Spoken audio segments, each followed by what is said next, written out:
Pranam, Gurudev. Okay, Gurudev, we can start. Thank you. Jai Jai.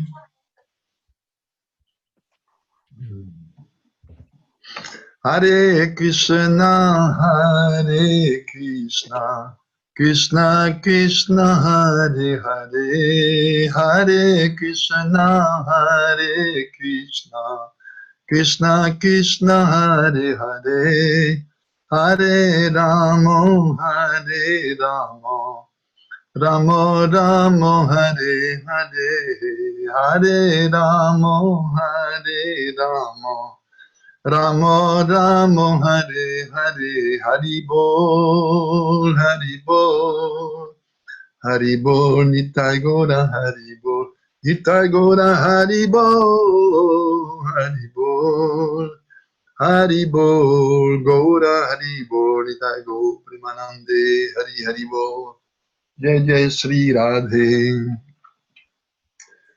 So, first of all, I offer my obeisance unto the glorious feet of my spiritual masters, Srila Gaur Govinda Maharaj, Srila Prabhupada, Srila Bhaktivedanta Narayan Goswami Maharaj, Gurudev, Srila Bhaktivedanta Madhusudan Maharaj, and Srimati Krishna Priya Thakurani, and all the Vaishnava devotees of the Lord. Прежде чем начать эту лекцию, я хочу предложить бесчисленные дандават-пранамы лотосным стопам моих гуру, Шримад Бхактиведанте, значит, с вами Прабхупаде, Шрили Прабхупаде, Шримад Бхактиведанте Нараяне Госвами Махараджу, Шримад Бхактиведанте Гаур Говинда Свами Махараджу, Шримад Бхактиведанте Мадхусудан Махараджу, Шримати Кришна Прия Дити Такурани, а также лотосным стопам всем вайшнавам и вайшнави.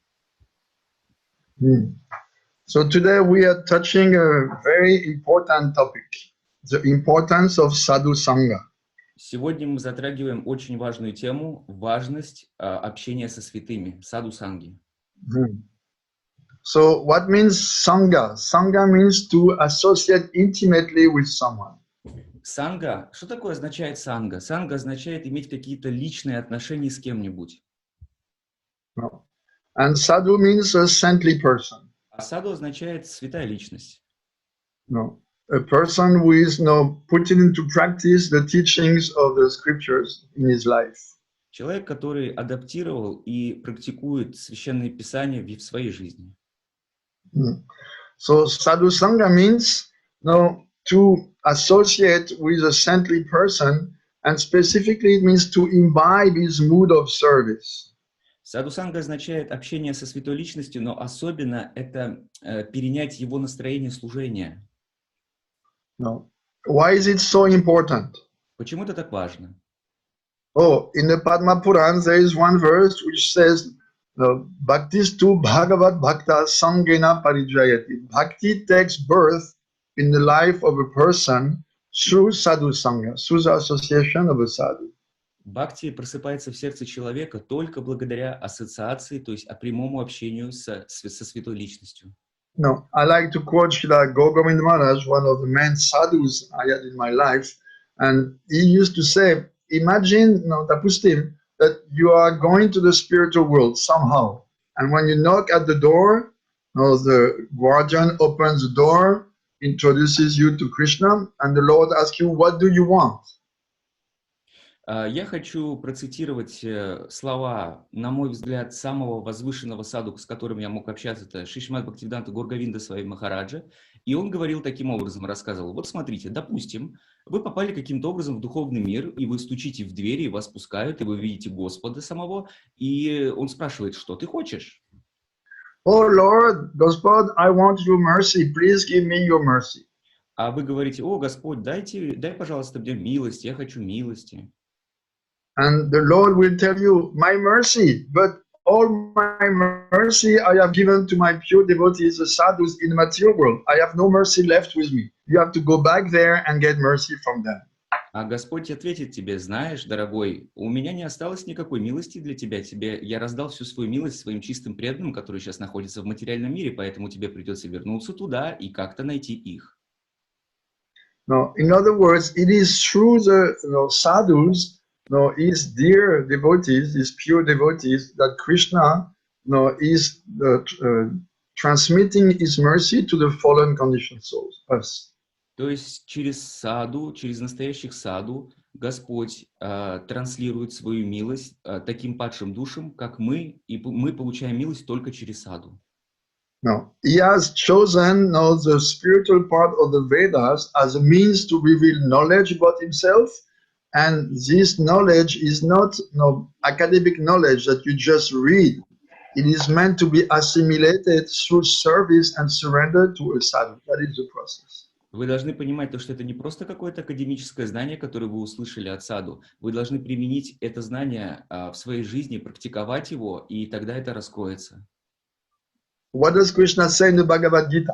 Что Кришна говорит в Бхагавад-гите? About Sadhu-sanga. О садху-санге. Oh. Tadvidi pranipatena. Pariprashana sevaya. Upadikshanti te jnanam. Jnaninas tavadarshita. If you want to know the absolute truth, you must approach a sadhu. Он говорит, если ты хочешь познать абсолютную истину, ты должен подойти к саду. So how do you approach a sadhu? А как ты сможешь подойти к саду? Oh, pranipat, you surrender to him. Ты должен предаться ему. It means you come with a very humble mood, not with a challenging mood. Это означает, что ты подходишь к нему в очень таком смиренном настроении, а не в настроении вызова. Actually, everything which is superior to us, we can only approach it with a serving, humble mood.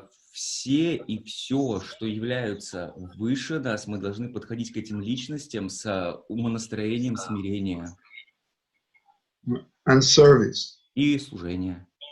So, pranipat, surrender, pariprashna, ask questions in a humble, submissive way, and seva, render service. This is a triple combination which allows one to assimilate Vedic knowledge. Otherwise, book reading is like licking the outside of the jar of honey without opening the jar and tasting the sweet honey inside.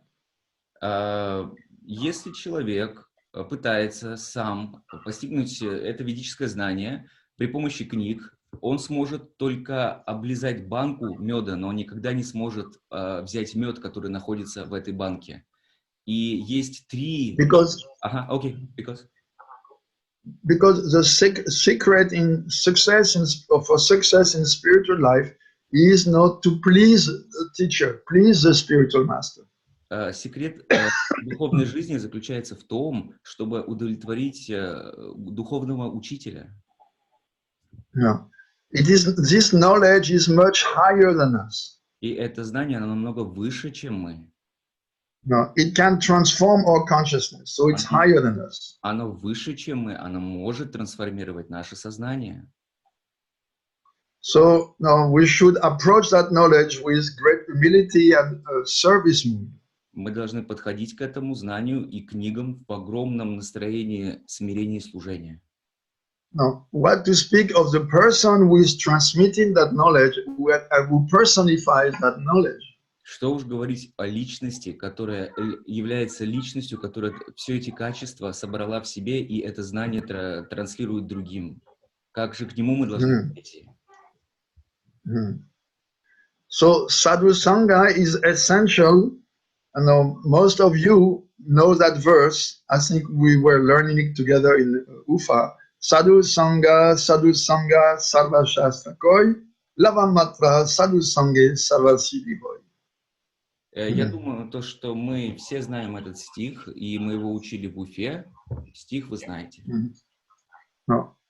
Associate with sadhus, even the moment of association with a sadhu can bring you perfection. Даже мгновение, проведенное возле саду, может привести к совершенству жизни. So always look for association of sadhus. Всегда ищите общение с саду. No, it is said one should be greedy for sadhu-sanga. Lobha sadhu-sangi. Говорится, что человек должен быть жаден до садху-санги. Because without sadhu-sanga, you cannot even begin the path of liberation from suffering. What to speak of the path of love of God.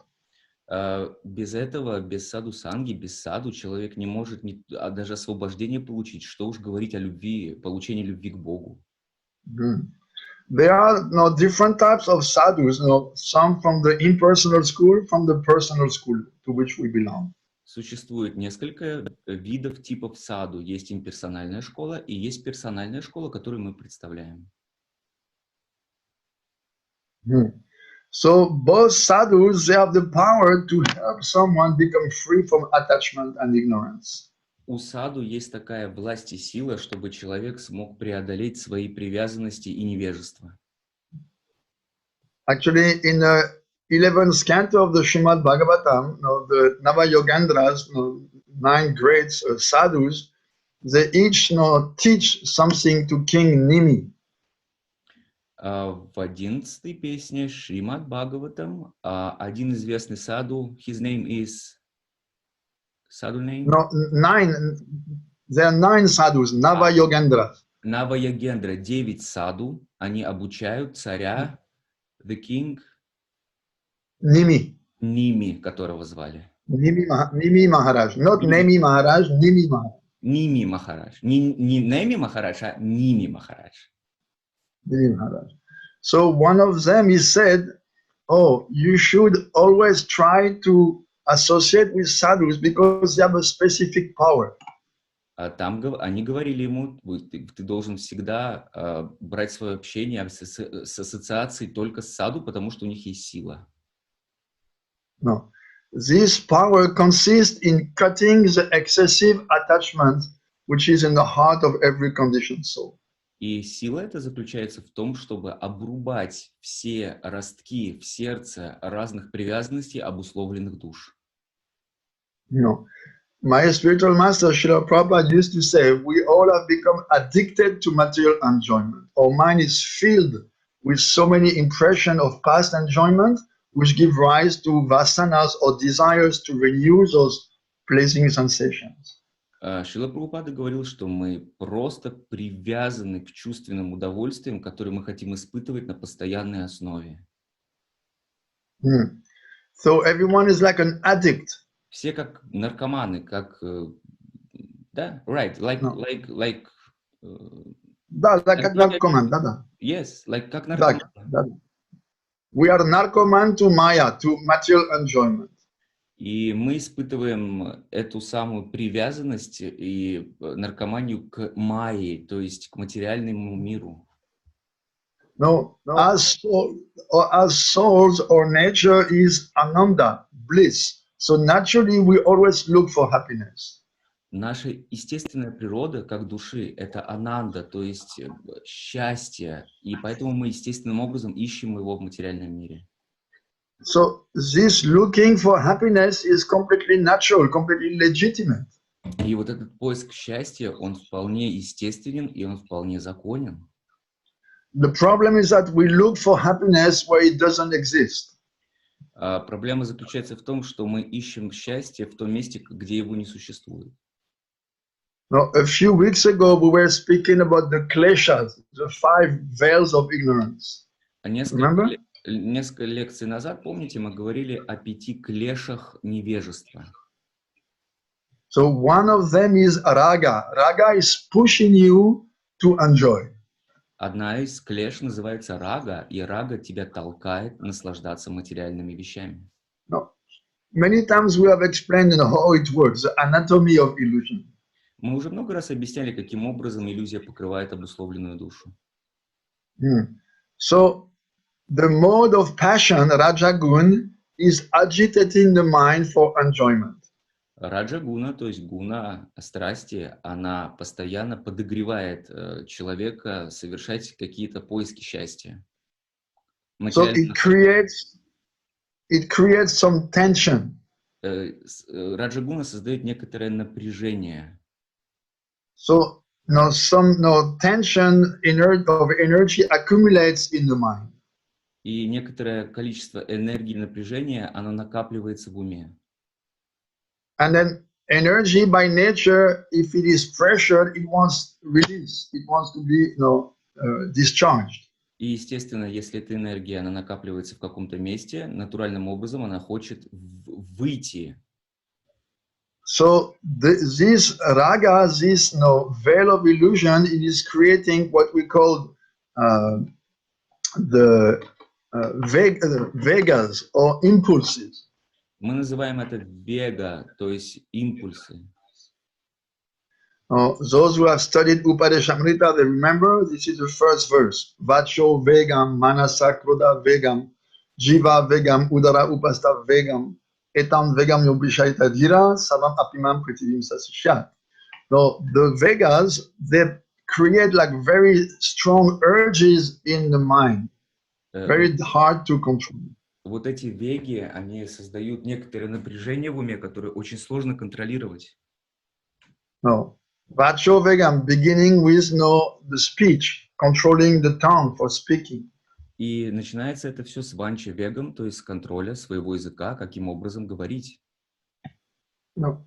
For instance, one of the defects of the practitioner is prajalpa, useless talk, idle talk. This is very common, so common. И одна из проблем, которой может столкнуться начинающий преданный, да и вообще преданный, это праджалпа, это очень естественно и распространено, то есть пустые разговоры. This is due to the vacho vegam, the urge to speak. Это из-за ванча вегам, то есть необходимости говорить, важности говорить.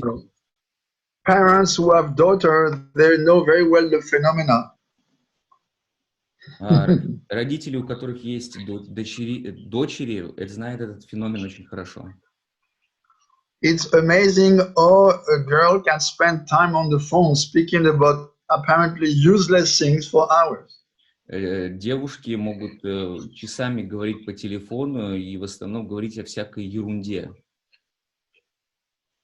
For hours. Часами. No, and if you listen, for you it doesn't mean anything. Why she spends so much time speaking just trifling, trivial things? И если слушать их речь, то у человека, то есть, у меня, допустим, возникает такое, что о чем они вообще говорят, зачем они часами это делают? Это бессмысленные разговоры. But for her, it is very important, of course. Для нее, естественно, это очень важно. Or if someone is insulting you, treating you badly, how difficult it is to control your tongue, not to answer also in the same mood. И если вас кто-то достает или пытается каким-то образом навредить вам, как тяжело контролировать свой язык, чтобы этого человека просто не послать или не материться, скажем. Who can tolerate insults and remain calm? Кто может вообще реагировать спокойно на конфликты и при этом сохранять спокойствие? So this is one example of vega. Это один из примеров вега. No, vega of the urge to speak. Необходимость говорить. Then all the urges in the mind, the unlimited propensities for enjoyment of the mind. И затем идут всякие разные важные необходимости что-либо делать в уме. No. Then krodha vegam, the urge of the anger, the impulse of anger. Затем крода вегам, то есть импульс гнева, создания. Then jiva vegam, the urge of the tongue to taste nice food, always new. Джива вегам означает постоянное желание испытывать и кушать, испытывать постоянно новый вкус чего-то. No. Like today I went to do some shopping. Например, сегодня я отправился за покупками. And in France we have 1,500 different types of cheese. И во Франции у нас есть 15 тысяч разных видов сыра. So I was catching myself this morning looking, this cheese I don't know, I wonder how it tastes. И я сегодня утром очень долго стоял и выбирал между сырами. Этот сыр я не пробовал, я бы хотел попробовать его вкус. So this is jiva vegam, the impulse to taste something nice and something new. Это джива вегам, то есть желание испытывать что-то хорошее, что-то новое. And then udara vegam, the urge not to eat more than needed. Уттара вегам означает есть больше, чем требуется для организма. No. Then upasta vegam, the urge of the genitals not to enjoy sex. Упаса вегам, то есть необходимость гениталий, импульс, чтобы заниматься сексом. No. So this is all due to the mode of passion agitating the mind for release. И все это от гуны страсти идет, который постоянно раздражает ум.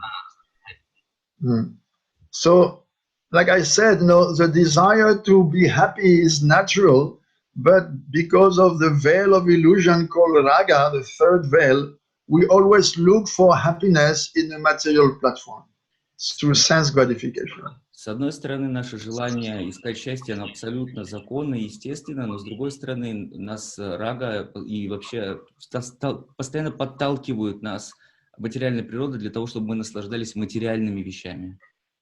And it is very difficult on one's own to control that. И человеку в одиночку очень тяжело это контролировать. No.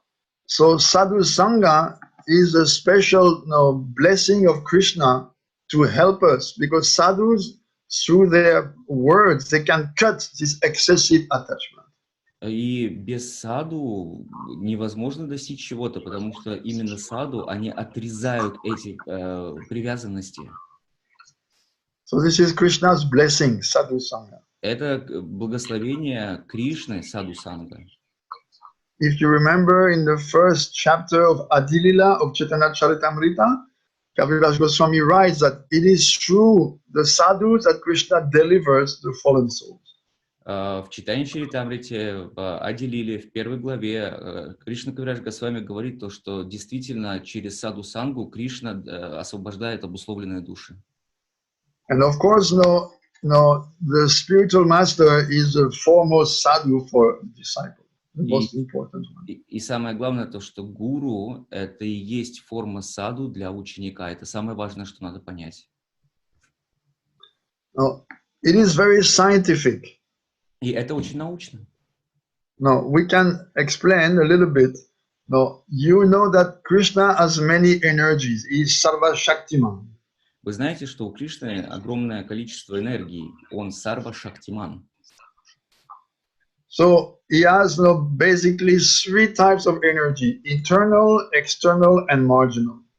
И основные его энергии таковы: это внешняя, внутренняя и пограничная. So the material world which surrounds us, this is his external inferior energy. Материальный мир, который окружает нас, это его материальная энергия. And we belong to the marginal energy. We, the individual souls. А мы принадлежим к пограничной энергии. Мы души. No. And the spiritual world is made of his internal energy, Swarupa Shakti. А духовный мир создан из его внутренней энергии, которая называется Сварупа Шакти. No. Now you remember Swarupa Shakti has three divisions, right? У Сваруп Шакти есть три подразделения. Помните об этом? Someone can tell? Кто-нибудь может сказать из вас сейчас об этом?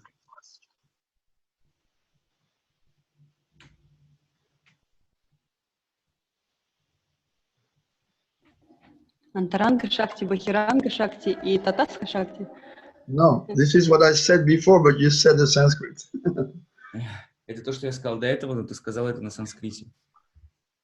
No, there's three divisions of Swarup Shakti. Три подразделения Сваруп. Krishna has three main energies, and the internal energy has also three divisions. Кришна, энергия внутренняя, также подразделяется на три вида. Владение, Самвид и Самвини? Yes. Это правильный ответ. Sandini, Samvid, and Ladini. И Хладини. No. And they appear in the Jiva or in Krishna in the form of Satchit Ananda. И оно проявляется в дживе в форме Сат Чит Ананды. Sandini is the energy of existence. Сандини — это энергия существования. No, we don't suspect usually that our existence is due to one special energy of God. И вы знаете, само существование, оно существует только благодаря энергии Бога, одной из энергий. No, actually, everything which exists is due to that energy, Sandhini Shakti. На самом деле все, что существует, оно существует на платформе Сандини Шакти. No. And this Sandhini, it has influence in the spiritual world, in the jiva, the soul, and in the material world. On the three levels, you find that Sandhini. Сандини вы можете найти в 3 уровнях. Это духовный мир, это джива и это мир материальный. No. So Sandhini, the deity who is in charge, is Lord Balaram himself. Сандини, божество, которое отвечает за Сандини, это сам Господь Баларама. No, Sandhini means a platform of existence, and specifically a platform of existence. Сандини означает платформа для существования. Now, for instance, I am sitting, not levitating in the air, right? I am sitting in one atmosphere, one room. So my existence in that room, it is caused by Sandhini Shakti. Мое существование в этой комнате, я же не левитирую в воздухе, я сижу в кресле, и вот это само существование самой комнаты, то, что я сижу в этом кресле, сама атмосфера, она благодаря Сандини Шакти. So for anything to exist, there must be like a place, and some atmosphere. So this is due to Sandhini Shakti. Для того, чтобы что-то существовало, должна быть Сандини Шакти, то есть атмосфера и само место создает Сандини Шакти. So Sandhini is doing all this. The place, the atmosphere, and the very existence of the thing. Сандини, оно создает саму, то есть место, атмосферу и, в общем-то, само существование. So in the spiritual world, for instance, everything which is there, it is due to the Sandhini Shakti controlled by Lord Balaram. Например, в духовном мире все существует только благодаря Господу Балараме, то есть Сандини Шакти. No, the existence of the spiritual world itself, the existence of all the bodies of the persons found in the spiritual world, including Krishna's body and Radhika's bodies. This is all due to Sandhini. Сандини Шакти – это платформа для существования всех видов, тип, тел, даже самого Кришны и самой Шримати Радхики в духовном мире. No, the spiritual world, its existence itself is due to Sandhini Shakti. Само существование духовного мира – это благодаря Сандини Шакти. Then we have Samvit Shakti. Samvit is chit or knowledge potency. Дальше идет Самвит Шакти, то есть потенция знания. So specifically here, this Samvit Shakti means knowledge of relationships. И вот здесь имеется самбандагьяна, то есть знание взаимоотношений между друг другом. For instance, in the spiritual world, due to that Samvit Shakti, everyone is thinking, oh, Krishna is my son, Krishna is my beloved, Krishna is my friend. Например, благодаря Самвит Шакти в духовном мире все, значит, спутники Кришны, они думают так: о, Кришна мой сын, мой друг, мой брат, ну и так далее. And Krishna himself, due to that Samvit Shakti, is thinking, this is my mother, this is my beloved gopis, this is my dear friend. This is knowledge of relationship. И сам Кришна даже, он знает благодаря именно Самвит Шакти: о, это моя мама, это мои друзья, это мои там братья и сестры и так далее. Это благодаря Самвит Шакти. And then Ladini, Lad means to give pleasure. Хладини Шакти, хла означает давать наслаждение. So Ladini Shakti is that energy through which the exchanges in the spiritual world give happiness to everyone, to Krishna and to all the devotees. Хладини Шакти – это именно та энергия, благодаря которой все существа в духовном мире, включая самого Кришну и всех спутников, они получают блаженство и наслаждение. No. And in the material world, this, when it is in contact with material nature, this energy, Ladini, gives material pleasure and also material pain. И это хладини, когда она достигает материального мира, она трансформируется в материальное счастье, а также в материальную боль. No. And the energy before Samvit Shakti, it gives the knowledge of relation, all the knowledge of the material world, and especially knowledge of relationship. This is my wife, this is my husband, this is my son. И перед этим в начале Самвит Шакти создает такую платформу, чтобы все понимали взаимоотношения. О, это мой сын, это моя мама, это мой папа. So all that knowledge, material knowledge, it is due to the influence of Samvit Shakti.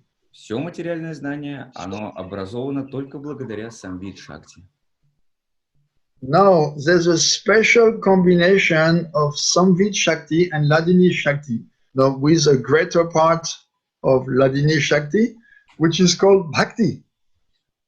Есть особое соединение энергии Самвит и Хладини, которое, где преобладает больше, which contains more of which one? Ladini. И где преобладает больше Хладини Шакти, и это называется Бхакти. So Bhakti, like everything, needs an atmosphere, a platform to manifest. Бхакти, как и все остальное, требует платформу для того, чтобы проявить себя. No, Bhakti is like a very expert dancer. Бхакти как опытный танцор. I remember in Ufa many years ago, we participated in one Indian festival. So there was a big scene on which everyone was performing. Я помню, много лет назад, когда я был в Уфе, я был на какой-то индийской выставке или мероприятии, и там была огромная сцена и много артистов. So an artist needs a scene to perform. И артисту ему нужна сцена для того, чтобы совершать свою деятельность. So Lord Balaram is called Akanda Guru Tattva. He is the original spiritual man.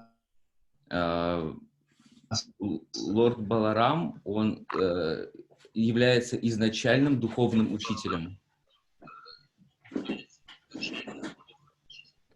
So he is teaching everyone, but specifically is establishing in the heart of everyone through the spiritual master a platform of Sandini Shakti.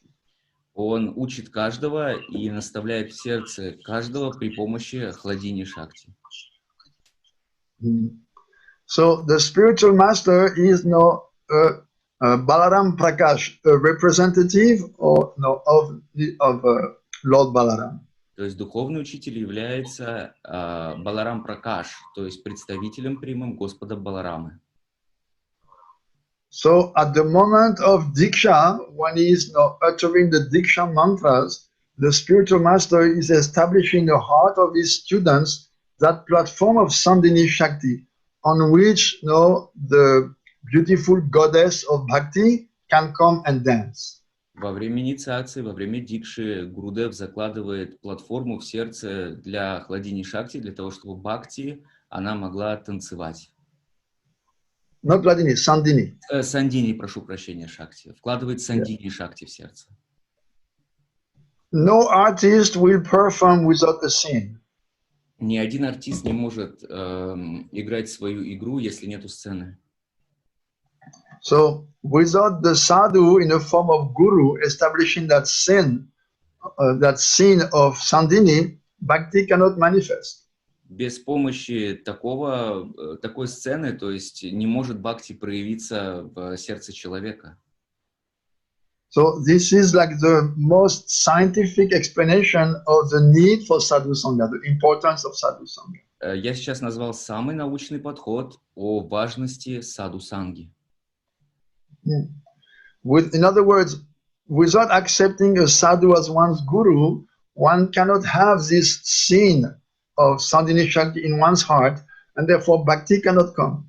То есть получается, если вы не встретили гуру, то не может проявиться эта сцена, при помощи которой вы можете вообще в принципе заниматься бхакти. No. Guru is putting the seed of Bhakti in the heart. Гуру вкладывает семя в сердце бхакти, дает бхакти.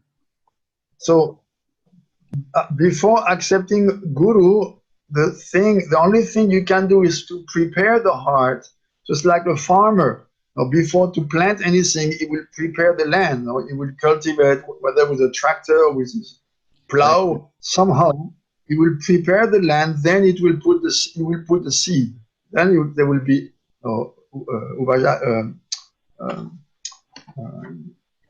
harvest. То есть получается, что до того, как человек встретил своего гуру, человек должен подготовить свое сердце таким же образом, как человек, который перед тем, как сажать семена для того, чтобы они взросли в поле, он вначале должен его вспахтать, чтобы получить урожай потом. So, we should prepare our heart, yes, but we should also accept the seed of bhakti in our heart. Otherwise, it is just, imagine a farmer who just prepared the land, but he never sows anything. What will come out? Only sarniki.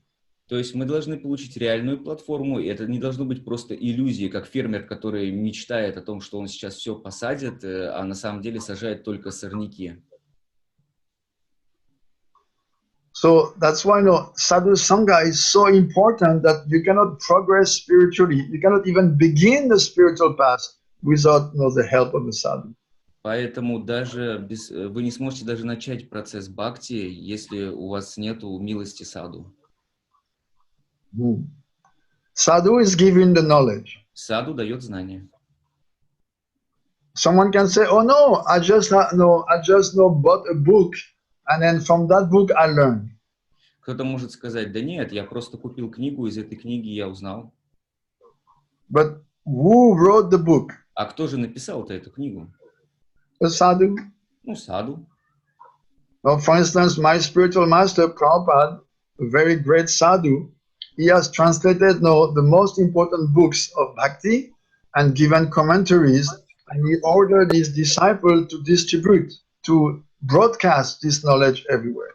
Например, мой духовный учитель Шрила Прабхупада, он перевел все самые главные священные писания и издал к ним комментарии для того, чтобы это могло распространиться по всему миру.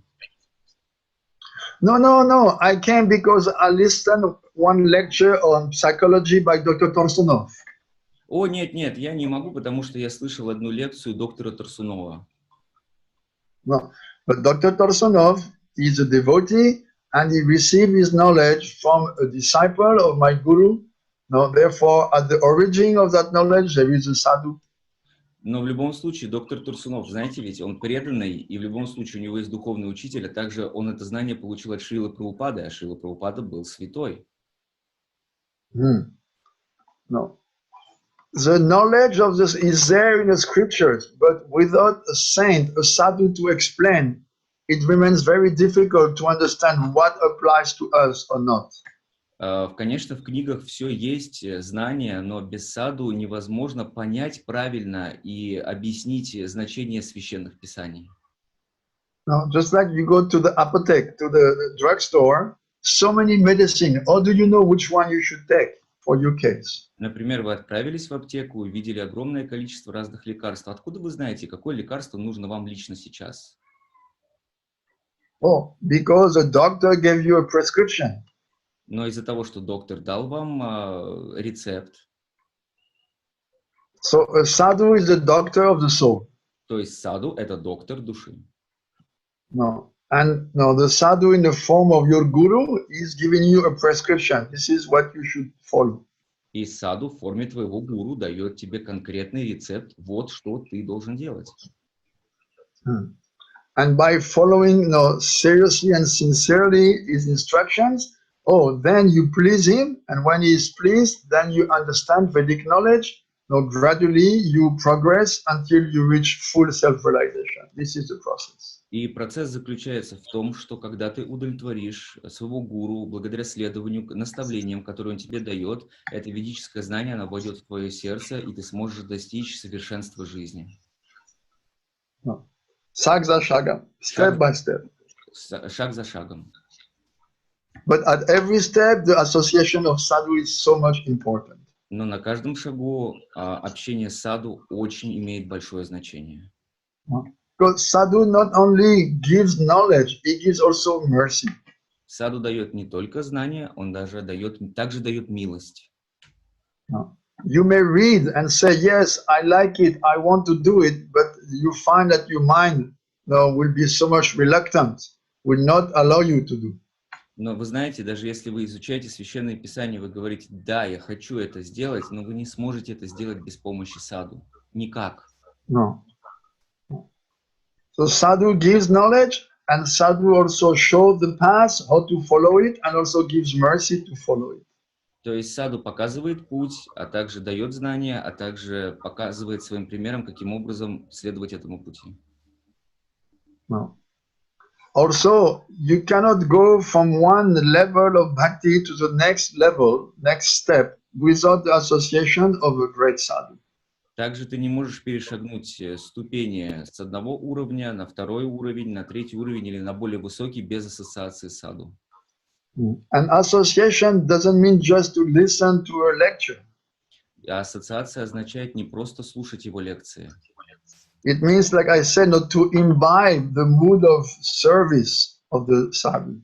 Как я говорил, это необходимо принять, перенять именно умонастроение саду. No. Which means one must develop a very personal, intimate relationship with a sadhu. Это означает, что человек должен развить очень личностные, очень интимные взаимоотношения со своим саду, то есть со святым. No. You may begin your spiritual life by reading a book, translated and commented by Srila Prabhupada, for instance. Например, вы можете начать свой духовный путь с книг и с комментариями Шрилы Прабхупады. So already this is one sadhu in your life. Это уже будет один саду в вашей жизни. But this sadhu will, Prabhupada will tell you through his books, you must accept a living sadhu as your personal spiritual guide. Но Шрила Прабхупада, он скажет, но ты должен найти в своей жизни живущего в теле саду для того, чтобы развиваться дальше духовно. No, some people say, no, I accept Prabhupada. I have read all his books. I don't need a guru. I have Prabhupada like my guru. Многие говорят, нет, зачем? У меня уже есть Шрила Прабхупада как мой гуру. Я прочитал все его книги, то есть Прабхупада мой гуру. I think this person has not read Prabhupada's books properly. Я думаю, что такая личность невнимательно изучала книги Шрилы Прабхупады. Because in all his books, he says one should approach personally a living spiritual master. Потому что он говорит, каждый человек должен обязательно прикоснуться и достичь личностного общения с живущим саду. If really you accept Prabhupada as your guru, you should follow his teachings. Если ты действительно принимаешь Прабхупаду как своего гуру, ты должен следовать и тогда его учению. No. Like sometimes, before I started to accept students, some people wanted to accept me as their teacher. Can you repeat, please? No, before I started to accept students, people asked me, please accept me. Перед тем, как я начал принимать учеников, многие люди говорили, пожалуйста, примите меня как вашим учеником. So I would say, really, you accept? Can you repeat again, connection? Haribol? Haribol. I would tell them, really, you accept me as your guru? Я сказал, действительно, ты хочешь принять меня как своего гуру? Yes. Да. So you will follow whatever I say? И ты будешь следовать всему то, что я тебе скажу? Yes, please tell. Да, пожалуйста, я хочу стать. Okay, so my order is to accept this person as your guru. Тогда мой приказ заключается в том, чтобы принять вот эту личность как твой гуру. No, I want you. Нет, я же хочу вас. Yeah, but if you want me, and I'm telling you as your spiritual guide, you take him. Хорошо, если ты принимаешь меня как духовного учителя, а я тебе даю команду, то есть наставление, принимай духовного учителя, вот эту личность. Это мой указ. Yes. Just like now, I accept students, but I tell to everyone, you please approach Srimati Krishna Priya Thakurani and Srila Bhaktivedanta Madhusudan Maharaj and take shelter of them. I will guide you as much as I can, but please take their association and their guidance. Так же, как сейчас, я всем говорю то, что да, конечно, вы можете принять меня как своего духовного учителя, но я и наставляю вас искренне общаться как можно больше, получить общение с Шримад Бхактиведантой Мадхусудана Махараджа и Шримати Кришна Приедиди Такурани. They are sadhus much higher than me, and from them you can get everything that I cannot give you. Эти саду намного выше уровнем, чем я, и они могут вам дать то, чего не могу дать я. То есть то, что вам нужно. I can give what I have. I can personally guide. No, they don't associate so much personally with people, but they're much more powerful. So if you listen to them, Shabda Brahma, transcendental knowledge coming from the lotus mouth, this will touch your soul much more than my own words. Дело в том, что они находятся на таком уровне и имеют такие настроения, что Шабда Браман, исходящих из их лотосных уст, он может коснуться ваше сердце и изменить его, и это намного выше уровень, чем я имею сейчас. Like this. Shabda Brahma means Krishna in the form of transcendental sound. Шабда Браман означает Кришна в форме трансцендентного звука. So only high-level sadhus, they can vibrate this transcendental Shabda Brahma. Not every. Только очень возвышенные души, они могут транслировать этот Шабда Браман. То есть не все саду это могут, только высокого уровня саду могут это делать. So I am not of such level. Therefore, I encourage all my students, please associate with higher sadhus than me. Я не нахожусь на таком уровне, поэтому я культивирую и мотивирую всех людей, которые приходят ко мне, я могу их направить к саду, и чтобы получить этот уровень. No, otherwise I would be cheating. А иначе я буду обманщиком. And I don't want to cheat anyone. А я не хочу быть обманщиком и кого-то обманывать. No. I can help personally as much as I can, answer the questions, guide, push, pull, give slipkey, pinky, to push you, but I cannot, give everything. Я могу наставить вас, я могу тянуть вас, вытягивать, подталкивать, давать шлепки, давать пинки, но я не могу, до определенного уровня я могу привести вас. No, don't worry, I don't give slipkey and pinky. I'm only joking. Я, конечно же, шучу, шлепки и пинки я не даю. Okay, any questions so far? Хорошо, друзья, какие есть вопросы до этого момента, на этот момент? Вопрос, протест, rectifications, good resolutions. Вопросы, протесты, какие-то хорошие решения и так далее. Gurudev, I have one question, please. Давайте. So, я сейчас задам вопрос Гурудеву от себя. Вопрос звучит таким образом. Каким образом нам быть вот сейчас, когда мы находимся вот все в этой ситуации, запертые в своих там домах, в своих странах и так далее, там, где мы находимся, и мы не можем получить реального живого общения с саду? Является ли онлайн вот такие встречи, является ли прослушивание лекций, видео Шримад Бхактиведанты Нараяна Госвами Махараджа, великих святых Гор Говинды с вами Махараджа, является ли это садху-сангой, который на данный момент будет равняться живому общению? Okay, translate? Yes, I think I understood, but maybe not full. The question is, Gurudev, please, can you answer? Right now we are locked down in the places, in the different countries, and we don't have any live association with the pure devotees, with sadhu. So in this situation, like time, place, circumstances, is it equal to live association, the meetings like this we're doing right now, and the watching of the lectures of the classes of Shrimad Bhaktivedanta Gaur Govinda Swami Maharaj and Narayana Goswami Maharaj, like this? Will be equal to the live association in this case? No, it is not equal. Это не равно.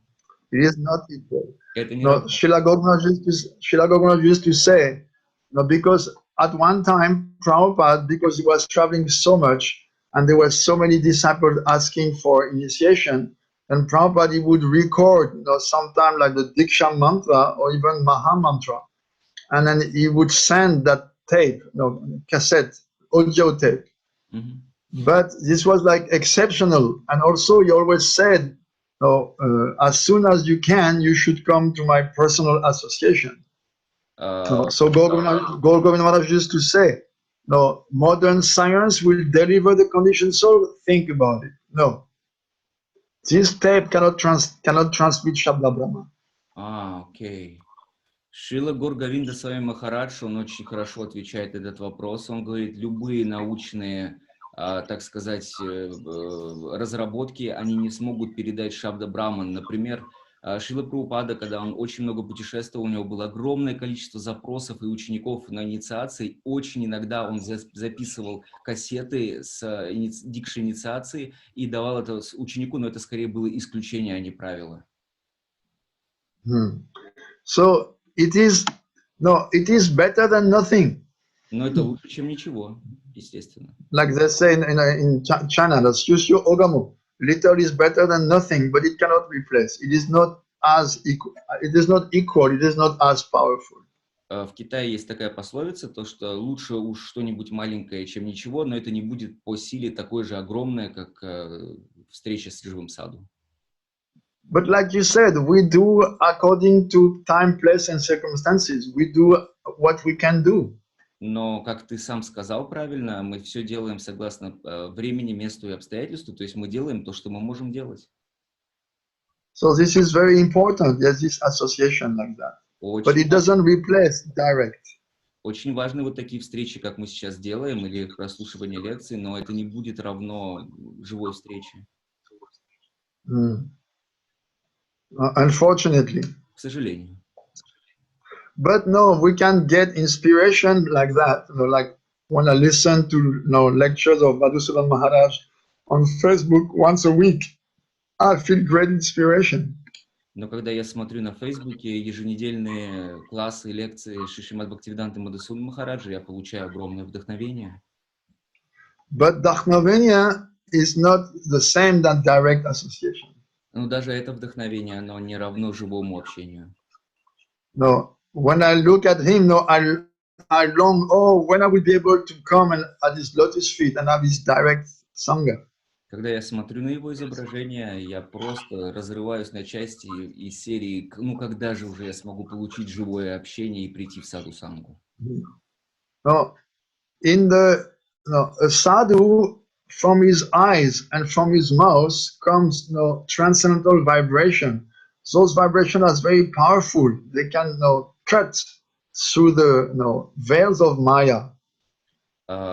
Из уст саду исходят настолько мощные шабда браман вибрации, что они отсекают просто его слова, привязанность к майе. Not just from his mouth, also from his eyes, from his glance. И даже с его взгляда, не только с его слов, даже с взгляда саду вы можете получить это. I remember Srila Govinda Maharaj insisted so much on that. Я помню, как Шрила Говинда Свами Махарадж очень сильно эту тему поднимал. You should be greedy for the darshan of sadhu. Ты должен быть жадным получить даршан саду. So darshan means vision. Даршан означает видение. So usually when we think, to take darshan means I will go and see. Многие думают, даршан это я пойду и посмотрю. But actually darshan means to be seen by. Но на самом деле даршан означает быть увиденным. No. You go, you present yourself before the sadhu praying, please cast a merciful glance on me. Вы подходите к живому саду и говорите, пожалуйста, пролейте на меня ваш милостивый взгляд. Пролейте милость. Just like when we go to have darshan of the deities. Также, когда мы отправляемся на даршан божеств. We're thinking, I am looking at Thakurji, I'm looking at the deity. Мы думаем, я смотрю на Такурджи, я смотрю на божеств. But actually, we should have the mood. Please, Thakurji, please cast a merciful glance on me. Please look at me and give me your mercy. Но на самом деле мы говорим: «О Такурджи, пожалуйста, пролейте на меня свой милостивый взгляд». Please bathe me with your merciful glance. Shower your merciful glance on me. Пролейте на меня свою милость через ваш взгляд на меня.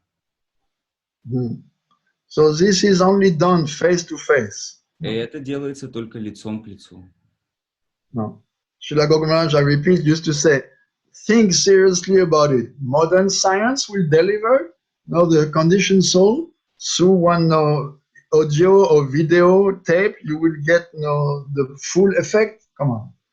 Говардхан Свами Махарадж много раз говорил: друзья, ну что вы думаете, то что благодаря техническим разработкам, благодаря аудио и видеоматериалам вы получите то, что нужно?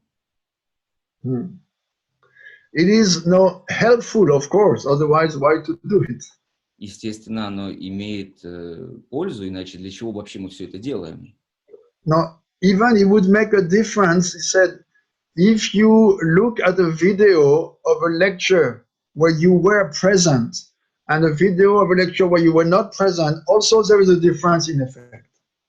Can you repeat the meaning?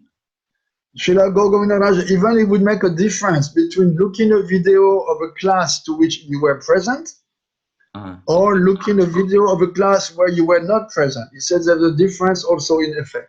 Вы знаете, Шрила Говардхан Свами Махарадж даже говорил такую вещь, что есть различие между тем, что вы смотрите, пересматриваете видео, на котором вы присутствовали на лекции сами лично, и разница, что вы смотрите лекцию, на которой вы не были, не присутствовали лично. The one, if you look at the video where you were present, then it will give you much more inspiration. It will remind you so much of the presence of the sadhu that you listen to. Если ты присутствовал на этой лекции, ты пересматриваешь это на видео, оно даст тебе намного больше вдохновения и желания для того, чтобы вновь попасть в садху-сангу. And you will remember so much more. It will touch you much more. И это коснется тебя, то есть твое сердце, ты вспомнишь, как это было, вот как когда ты присутствовал там. If you look, but you know a video, but you were not there, it gives inspiration, but not the same.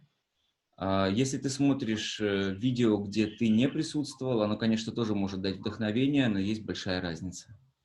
Это разные вещи. But in ISKCON, for instance, because they give so much importance to Prabhupada, they say, no, just by reading Prabhupada's books or listening to his tapes or looking at his videos, you get everything. But this is not actually our philosophy. Вы знаете, в ISKCON, например, говорят такую вещь, что читая книги Прабхупады, смотря аудио и видео, и слушая его лекции и так далее, вы получаете все. Но на самом деле, друзья, это не есть правильный путь. It is of course very important. Это, конечно, очень важно делать. You should read his books. You should try to listen to his audios. Try to listen to see videos. But it will not replace. It is not sufficient. Конечно, вы должны смотреть его, читать книги, смотреть видео, слушать аудио, но это не заменит общение с живым саду. Prabhupada himself always says, approach sadhus, associate with pure devotees. Прабхупада сам лично всегда говорил, вы должны общаться с чистыми преданными вживую. No, unfortunately, in ISKCON, because they don't have living sadhus right now, there are so many gurus, but not such high level. Then they say, oh, no problem, whatever I cannot give you, Prabhupada will give you. This is not proper. Из-за того, что в ISKCON, к сожалению, сейчас нету саду, и такая система, что когда ученик что-то спрашивает, ему отвечают таким образом, то, что Прабхупада даст тебе все, то, что я не смог тебе даст Прабхупада, но это неправильный подход. You see the difference? No, for instance, I was telling just before, I tell my students, approach Madhusudan Maharaj and Krishna Priya Didi to receive what I cannot give you. But they are living, they are present.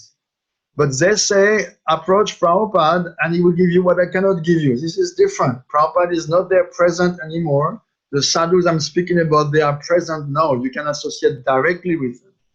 Как видите, даже вот такой сравнительный пример. Я вот только недавно говорил о том, что я говорю всем своим ученикам, а также все, кто подходит ко мне для того, чтобы они шли дальше к Шриле Мадасуду Махараджу и Шримати Кришна Приедит и Куране, чтобы получить их даршан. Но там, допустим, в Исконе говорят, тебе все даст Прабхупада. Вот. И дальше нету связи с тем, чтобы отправить их к живым саду. Все замыкается на Шриле Прабхупаде, который уже ушел из этого мира. No, you must approach a living sadhu. You must get directly from his lips. Ты должен подойти, найти настоящего саду и получить прямо с его лотосных уст. No. And precisely because they have not taken association of living sadhus since Prabhupada left, they come to this erroneous, wrong conclusion. И они пришли к этой ироничной ситуации из-за того, что после того, когда ушел Прабхупада, они стали так говорить своим ученикам и не стали принимать наставления живущих саду. No. So they have come with this, they invent another philosophy. Получается, что они изобрели в процессе свою собственную философию, другую философию. It's understandable because more than 50% of the gurus of ISKCON, they have fallen. И это вполне естественно, потому что более 50 духовных учителей гуру Искона, они упали. So they have to find some excuse, some system. И они нашли некоторое оправдание и создали свою систему. At the beginning, they did not speak like that. They said, no, all our gurus are uttamadhikaris. Вначале они вообще говорили таким образом. Нет, все наши гуру, они уттама-адхикари. And then when so many so-called uttamadhikaris fell down, they said, okay, madhyamadhikari. И когда так называемые уттама-гуру начали падать, они переобулись и сказали, хорошо, мадхьям-адхикари мы. And then so many so-called madhyams fell down and they said, oh, anyone can be guru. Whatever your guru cannot give you, Prabhupada will give you through him. И когда даже так называемые мадхьям-адхикари начали падать, то тогда они придумали такую философию, что все, что я не смогу тебе дать, тебе даст Шрила Прабхупада. So this is like the official philosophy of Guru Tattva in ISKCON. Это официальная философия гуру Таттвы в Исконе. Как жаль. It is very sad because it is not proper Vaishnav understanding. И это так жалко, это так грустно, потому что это неправильное понимание вайшнавской сиддханты. People come to ISKCON through Prabhupada's books and they believe that the gurus that they have presented are genuine gurus, but then they're given this kind of soup, or mixed, Ritvik soup. Люди новые через книги Прабхупады приходят в ISKCON, и они считают, что эти гуру, они квалифицированные, и они дают им философию, и получается некий такой суп из философии Ритвики, такой суп. Борщ без сметаны. То есть ужасный борщ, который без сметаны.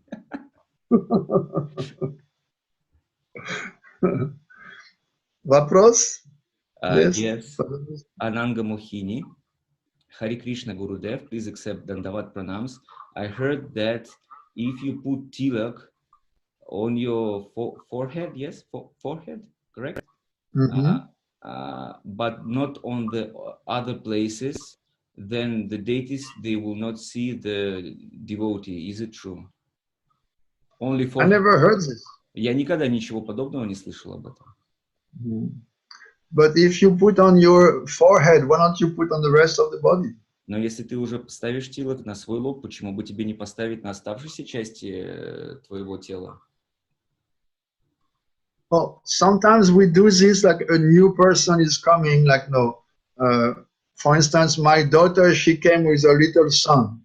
So, he saw me with tilak and he asked, oh, can I also have tilak to go to the temple? So I put some tilak on his forehead like that. But otherwise, we don't do. We always put tilak on the whole body. Моя дочка пришла с некоторым ребенком, и нам надо было отправиться в храм, и тогда я сам лично поставил тилак на лоб, и мы отправились, но вообще в общих ситуациях надо ставить тилак на все тело. Sometimes, one new person comes and very enthusiastic and, oh, can I put tilak? So we put tilak on the forehead. But devotees, they should do full tilak. Преданные должны ставить тилаки все, но если приходит новая личность, и он совсем новенький, он просит, пожалуйста, сделайте, поставьте мне тилак, конечно, мы должны ему помочь это сделать. It is said tilak is very important. Tilak that purifies so much.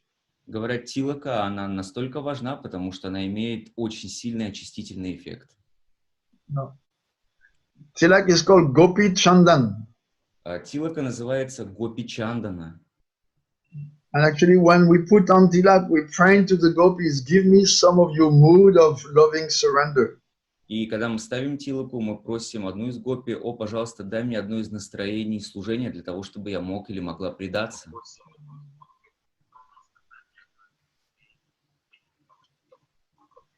We're not just putting the tilak and saying some names without thinking. Мы никогда не просто ставим тилаки и при этом не думаем, что мы делаем в этот момент. No. Many times devotees that put tilak very quickly.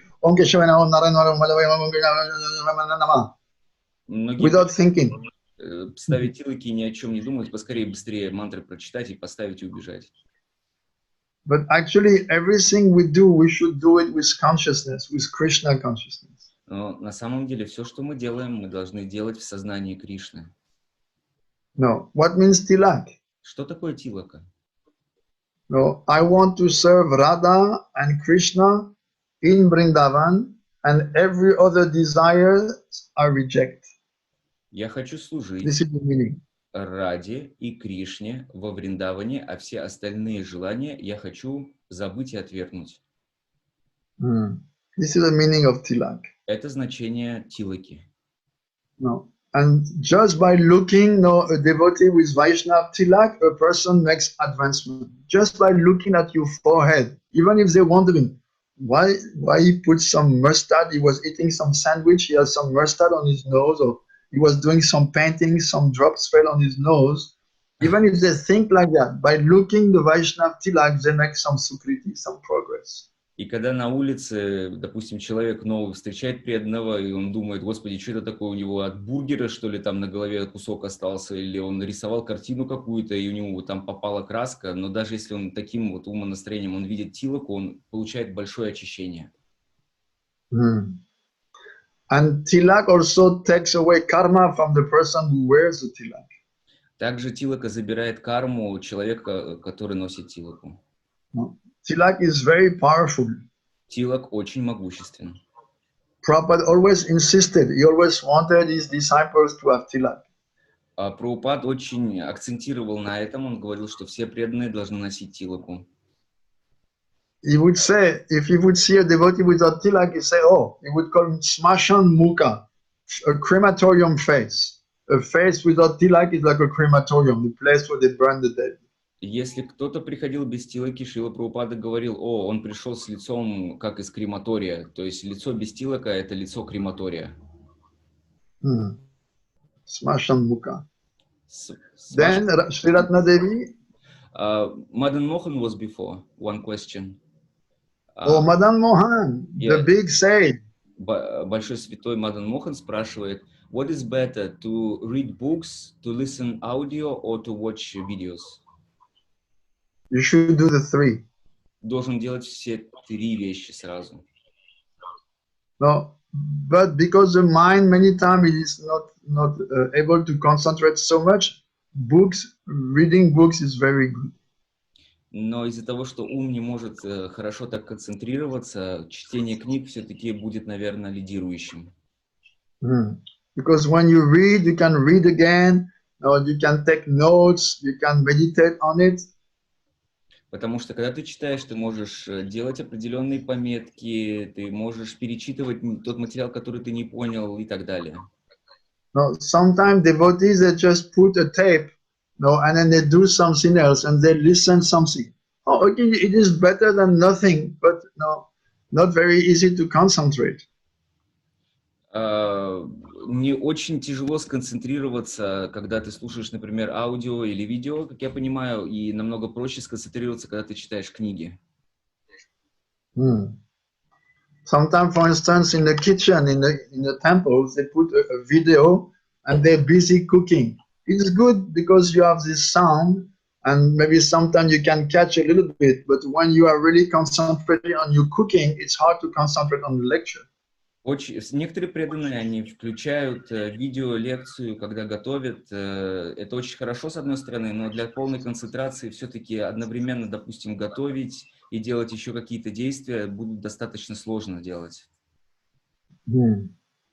Oh, it takes not to become accustomed to it. Нужно привыкнуть к этому, то есть получить привычку такую. But in the case of Madan Mohan, you should read the books, you should listen to the audio, you should look at the videos. Но в случае Мадана Мохана ты должен читать книги, слушать аудио и смотреть видео. Кришна Дживани, у тебя вопрос нет? Стриратна. Oh, Sriratna. Yes, Hari Krishna, Dandavat Pranams Gurudev. The question not about the topic. Is it, do I need to offer food which is cooking for the animals, is cooking from animals to Krishna? Что? Can I offer food which is... can you explain this, Sriratna, the question? Because I don't, вы можете, Sriratna, объяснить вопрос? Я не очень его понял просто. Можете аудио сказать?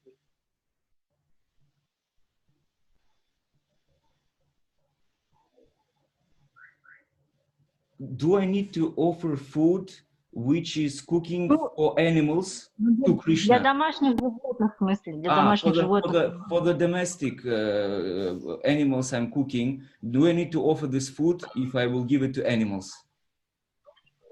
Ну, там кашу, например, варишь им. Там. Kasha, for example. No. If you offer to, it is for animals, you don't offer it. Нет, если ты отдаешь это потом животным, не надо предлагать это Кришне. Krishna doesn't eat animal food. Кришна не ест еду животных. What you can give them is some remnants of prasad. Какие-то остатки прасада вы можете дать животным. But you don't cook for them and then you offer to Krishna. Но не так, что вы готовите для животных, а потом предлагаете это Кришне. Krishna Jivani. Krishna Jivani. Dandavat Maharaj, I'm trying to formulate in a proper way the question. Madan Mohan. Okay. Madan Mohan. Oh, Yeshwara. Many devotees do something during listening, and this doesn't give the good concentration. No, I am correctly перевод правильнее написал. Ты просто не совсем правильный. Перевел я, уточнил. Еще раз, Мадан Мохан. Многие преданные делают что-то еще, время случает. Это не дает очень хорошую концентрацию. Поэтому книги лучше читать. Так правильно? He says that it's better to read books because many devotees, they are like, they can't do good concentration while listening. They do something else, like this. Yes, that's what I said. If you do something else, it's difficult to concentrate. Это правильно, это именно то, что я сказал. Когда ты делаешь что-то другое, очень тяжело сконцентрироваться. I remember, for instance, when Narayan Maharaj came to France, there was one girl doing some garland during the class, and he told her to stop. He said, no, you listen, you concentrate on the listening. You don't do the garland now. Я помню, когда Шримад Бхактиведанта Нараяна Госвами Махарадж давал лекции во Франции, одна девушка, одна преданная, она во время лекции готовила гирлянду для него. И он сказал ей: нет, остановись и слушай. Ты не можешь концентрироваться, если ты делаешь что-то другое.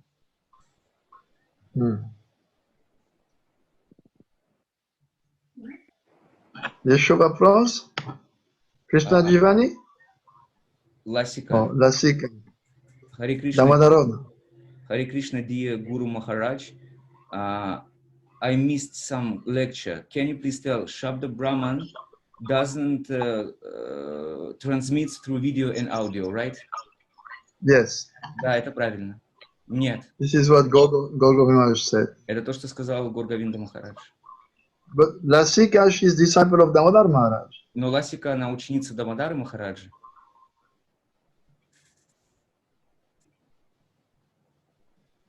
Then why she calls me my Guru Maharaj? This is not correct. Зачем вы говорите «мой гуру Махараджа»? Это не совсем правильно. You can say no Maharaj, Dorogoy Maharaj, but not Guru Maharaj is Damodar Maharaj for you. Вы можете сказать «дорогой Махарадж», но не гуру Махарадж, потому что ваш гуру Махарадж — это Бхактиведанта Дамодара Махарадж.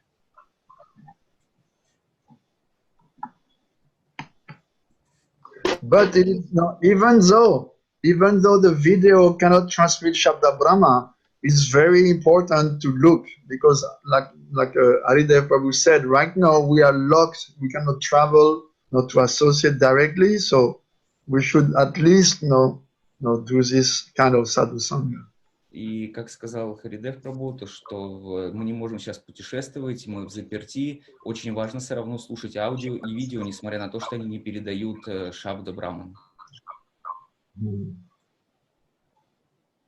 Окей, Ласика? Хорошо, Ласика? Харе Кришна. Atita Guna. Хари Кришна Гурудев.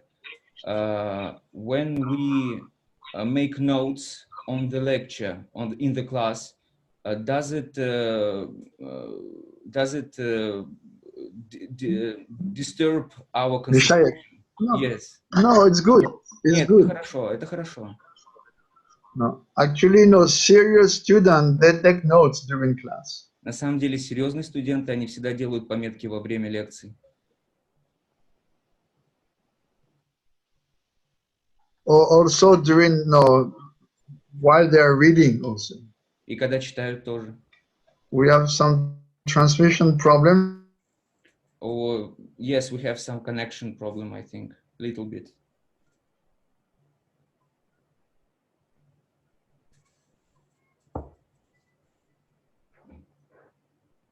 So then,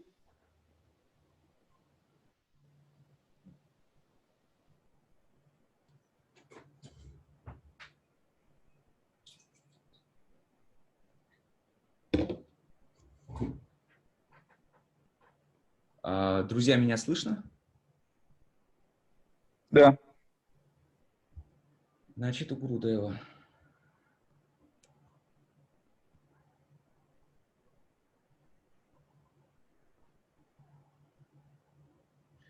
Придется немножко подождать.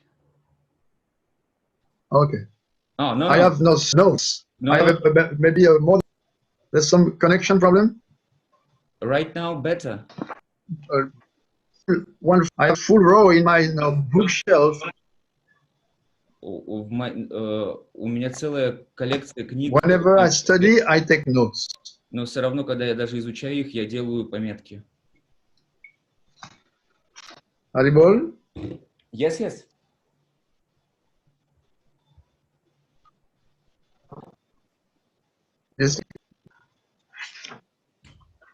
You see, technology cannot deliver the conditioned soul, because technology was so many books, full books. You deliver the conditioned soul, because technology. We can see deliver the conditioned soul, because look, we always have connection problems.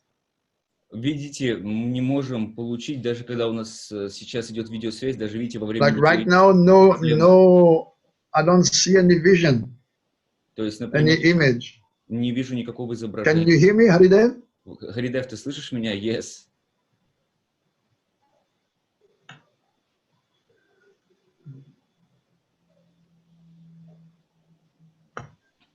Гурудев, окей. Гурудева. Гурудев. Харибол.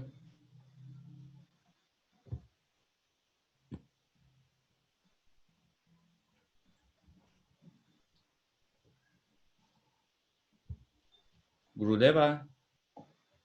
Гурудев.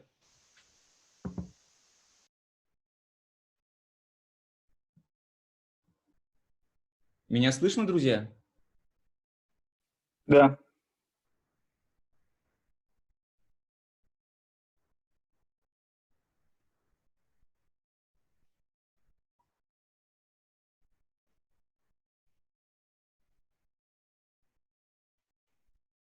Сейчас Гурудев, мне кажется, он переконнектится, и все будет хорошо.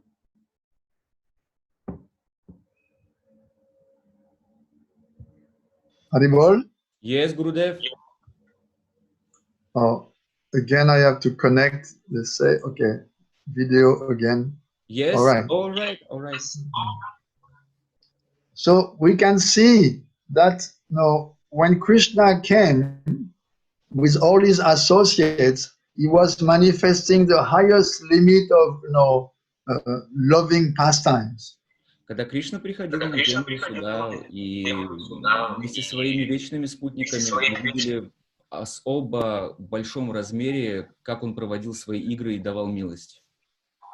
No, this is Vraja Prem, highest limit of loving exchanges. Это Враджа Према, самая высшая форма обмена любви. So when he came back as Chaitanya Mahaprabhu, then instead of being chorus boys and chorus girls, his associates, they came like sadhus.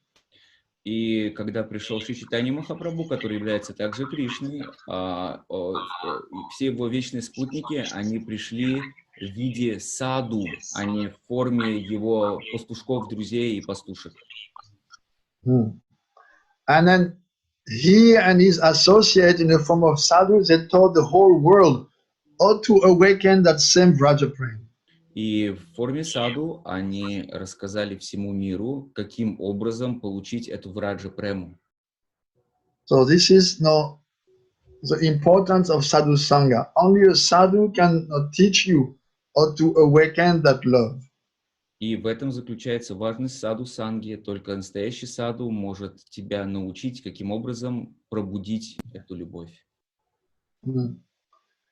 No, sadhus, they will insist always on the chanting, because the chanting is natural effect that you become attached to Krishna. И все саду, они особо будут говорить и акцентировать свое внимание на том, чтобы мы повторяли махамантру, потому что благодаря этому ты можешь получить то, что нужно. No, the importance of sadhu-sanga is that sadhus, they give very inspiring example, and then we want to emulate that. We want to follow in their footsteps. Задача саду состоит в том, что когда человек имеет общение с ним, он вдохновляется его примером и таким образом хочет идти по пути бхакти. So only if you are the recipient of a sadhu's mercy can you understand the higher levels of bhakti.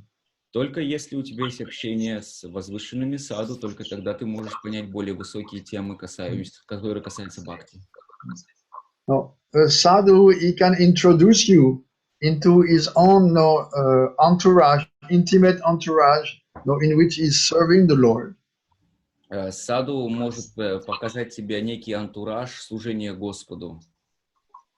In the spiritual world, there are different groups of servants. В духовном мире есть разные группы слуг. So all gurus, they belong to one specific group, very intimate group of Radha Krishna.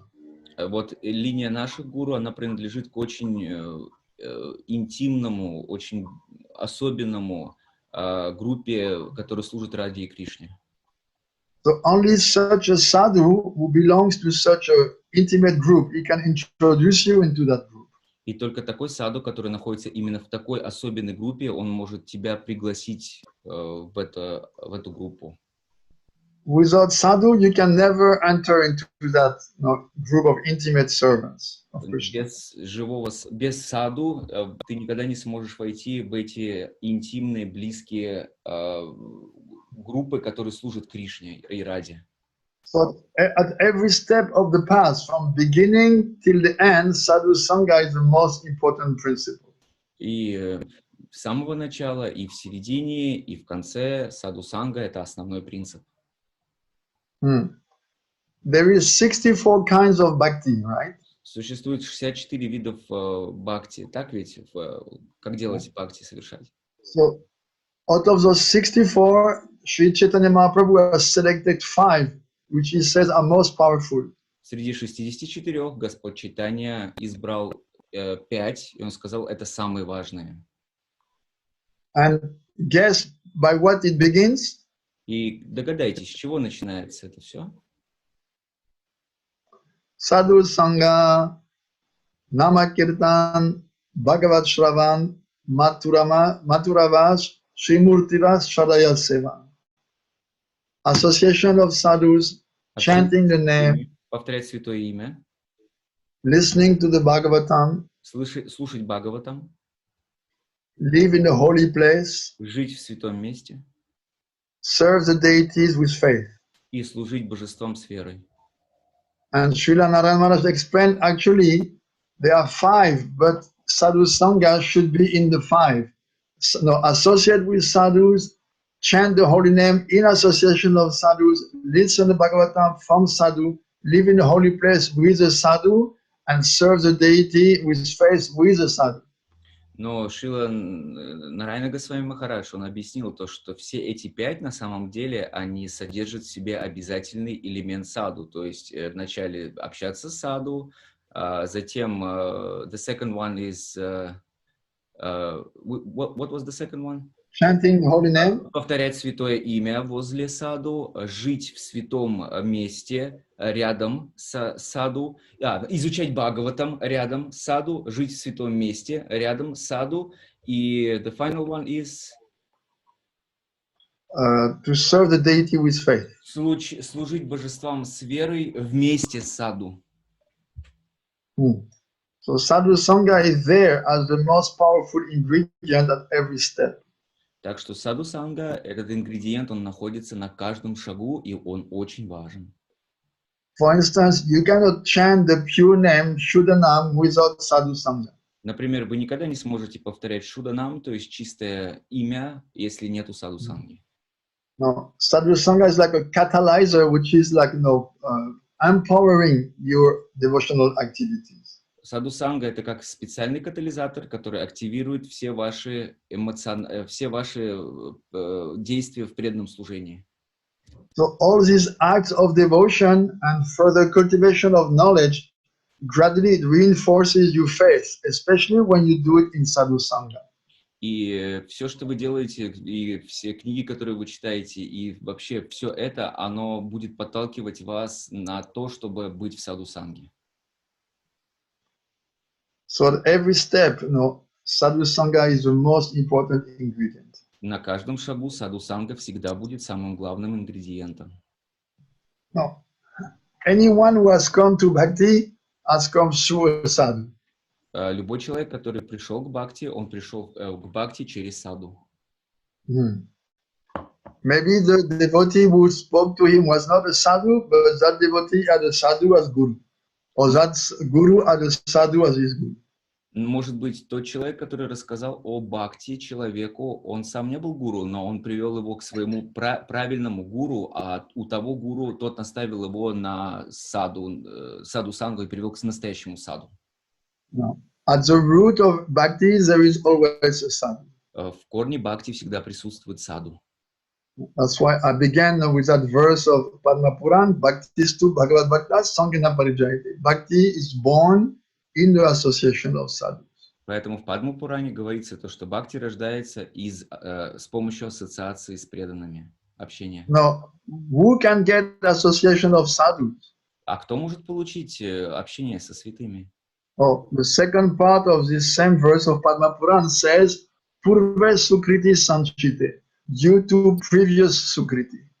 И кто же может получить это бхакти и встретиться с саду? Только те, вторая часть стиха объясняет в Падма Пуране, то, что только те, кто накопил достаточно сукрити. Without Sukriti, no, you cannot approach sadhu. Без сукрити вы не сможете получить общение саду. No. There is one verse which says, Ado Shraddha. At the beginning there should be faith. Мы говорили Адо Шрада, один из стихов, в начале должна быть вера. But Srila Bhakti Rakshak Maharaj says we should say Ado Sukriti. Но Шрила Бхактирашак Шридарга с вами Пад Махарадж, он говорил то, что на самом деле в начале должно быть сукрити. No, he said, if there is not this undercurrent, underpatok of sukriti, even if you come in an association of sadhus, you cannot be receptive to his message. И он говорил, что должен быть открыт этот поток для того, чтобы встретиться с саду, потому что если у тебя недостаточно сукрити, даже если ты встретишь святого, ты не сможешь взять то, что тебе положено. No, that's why I gave the precision. Sadhu-sanga doesn't mean the physical presence, no, but to absorb and to imbibe the mood of sadhu. Поэтому я и говорю, что садху-санга это не означает просто присутствие возле святого, это означает перенятие его настроения. Now, for instance, a mosquito, he may sit closer than you to the sadhu. He may be sitting on his leg or on his arm. No, but is he doing sadhu-sanga? Например, комар, который сидит на ноге или на теле саду и слушает его, это что, это садху-санга? He is closer than you, the sadhu is right on his body. Смотрите, он же ближе, чем вы к саду, он прямо на его теле. No, but is he doing sadhu-sanga? И что, он совершает садху-сангу? Нет, он мешает саду. He's not doing sadhu-sanga. Не делает он садху-санги. No. There is one verse, sadhu-sanga means samyak rupena, in all ways to accept the teachings and mood of the sadhu and trying to put it in one's life. This is sadhu-sanga. Садху-санга — это взять учение и взять настроение настоящего святого и хранить их в сердце. Вот это называется садху-санга. No. So we should we should do really sadhu-sanga, not be mosquito doing sadhu-sanga. Мы которые мешают. Настоящую садху-сангу, а не москито-гуру садху-сангу, который только мешает. Мадам Мохан? Кришна Дживани. Слушаешь? Мадам Мохан, что я сказал? Yes. No mosquito sangha. Никаких москиту-сангу. No mosquito type sadhu-sanga. Никакого типа москитного типа садху-сангу не нужно. Krishna Jivani? Yes. Soon will be Radhashtami, and I have one question connected to this, and I want to clarify some things. The followers of Shri Chaitanya Mahaprabhu, they are Shaktami. Shaktami. It means they are worshipping transcendental energy of Lord in the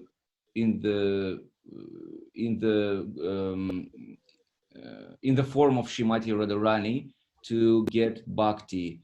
And this is not like karmi who are worshipping Durga for the material desires. Please clarify this question, Maharaj. Yes, they're not. Bhaktisiddhanta Saraswati Thakur said we are the real Shaktas, not Shaktami or Shaktani, real Shaktas, because we worship the transcendental power of Krishna, not his external material power. Шрила Бхактисиддханта Сарасвати Такур, на самом деле, он говорил о том, что мы на самом деле даже мы являемся шактами, настоящими шактами. Почему? Потому что мы поклоняемся энергии Господа, которая относится к духовной энергии, а не материальной энергии. Yes? Yeah, the Shaktas, they worship, like he said, the Shaktas, they worship Durga or Kali. So they're called Shaktas, those who worship the Shakti. But one time he said, no, we are transcendental Shaktas. Однажды Бхактисиддханта Сарасвати Такур, он сказал то, что, то есть материалисты, они поклоняются Дурге для того, и Кали в форме, но Бхактисиддханта, их называют шактами, но Бхактисиддханта Сарасвати Такур сказал однажды, нет, мы настоящие трансцендентные шакты. So we are the real Shaktas. Мы настоящие шакты. Srimati Radhika, she is the internal energy of Krishna, Ladini Shakti, personified. является внутренней энергией хладини Шакти Господа Кришны. No. It is said, no, the essence of bhav is it's prem. No, the essence of prem is bhav. The essence of bhav is mahabhav, and Shrimati Radhika, she is mahabhav, no, Thakuran. То есть суть премы это бхава, а суть бхавы это махабхава, который является самой Шримати Радхикой. Она, Mahabhav, как его зовут? Удивлен? Personification? Олицетворенная. Олицетворенная. Олицетворение. Махабхава, Шримати Радхика, олицетворенная Махабхава. Mahabhav Svarupini. Махабхав Сварупини. She's олицетворен Mahabhav. Олицетворенная. So she, among all the different kinds of energy of Krishna, she's the highest and the purest. Среди всех энергий Кришны она самая чистая и самая возвышенная. Actually, all the energies of Krishna, they come from her. На самом деле все энергии, которые приходят от Кришны, они исходят из нее на самом деле. No. Even Durga, she's her shadow. Даже Дурга является ее тенью. So she's the source of all types of energy. And herself, she is a personification of Hladini. Она является источником всех энергий, и она сама олицетворенная Хладини Шакти. Thank you. Nice question. Спасибо за хороший вопрос. Еще? Найка. Hare Krishna, Dandavat Pranams, Maharaj. The question, why only in Kali Yuga Vraja Prem is distributing? In Kali Yuga, people, they don't have qualities for this, like in Satya Yuga. Why is it so? Oh, Srila Bhakti-Rakshakshira Maharaj, he answered that question. Бхакти-Ракшакшидар Госвами Махарадж, он отвечает на этот вопрос. He explained that in the previous Yuga, only Vaikuntha Prem was available. Он объясняет, что в прошлой Кали-юге только Вайкунтха Према была распространена, передавалась. Not only Kali Yuga, also Dvapara, Treta, and Satya Yuga of the different ages. И даже в Двапару, и Трету, и Сатья-югу, в другие эпохи передавалась только Вайкунтха Према. Because this Vraja Prem is most intimate. Потому что это Враджа Према, это самое-самое интимное, что есть. And this Vraja Prem is the only type of prem which can control Krishna. И это единство, то есть это Враджа Према, это единственный вид премы, который может контролировать самого Кришну. So Krishna is very careful not to distribute it to everyone. Поэтому Кришна очень осторожен для того, чтобы раздавать эту прему каждому человеку. But no, he is going from universe to distribute it. But there are so many universes, all turn comes only one time in one day of Brahma. Он отправляется из одной вселенной в другую вселенную для того, чтобы дать эту прему, но существует такое количество вселенных, что просто сложно счесть. Yes? There are so many universes that all turn to get a chance for Vraja Prem. It comes only one time in a day of Brahma. В каждой вселенной есть только один шанс, который происходит только в один день Брамы, то есть чтобы пришел Господь. Because there's so many universes and Krishna is going from one to the next. So all turn comes back only once a day of Brahma. Поэтому только один день в жизни Брамы, одна вселенная получает шанс, чтобы Кришна пришел туда лично с играми. And Srila Maharaj explained that when the king is giving charity, he's not giving ordinary charity, he's giving king level charity. И Шрила Нарайана Госвами Махарадж объясняет, что когда король раздает какую-то благотворительность, он раздает не просто благотворительность, он раздает царскую, королевскую благотворительность. No. If you are a beggar in the street, Если ты нищий, ты просишь подаяние на улице. И наш дорогой Владимир Путин придет. И наш дорогой Владимир Путин придет. So what he will do? Что же он сделает? He will give you 5 rubles? Он что, даст 5 рублей?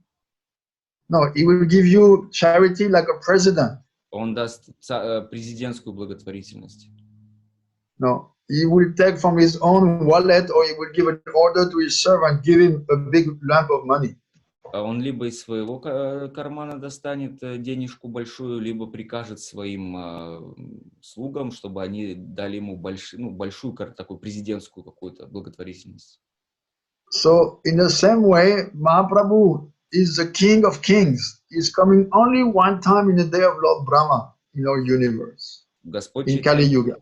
Это король королей, он приходит только в один день Брамы в Кали-югу. So when he comes to distribute charity, what kind of charity he gives? The highest, Vraja Prem, king level charity. И когда он раздает свою милость, какой вид милости он раздает? Он раздает королевскую милость, то есть Враджа Прему, самую высшую, которую можно вообще получить. No, this is the explanation of Bhakti-Rakshak Maharaj. Это объяснение Бхакти-Ракшак Шридхар Госвами Махараджа. Nice question, Yannick Naika. Очень хороший вопрос, Найка. Naika is Damodarovna, да? Найка, вы Дамодаровна?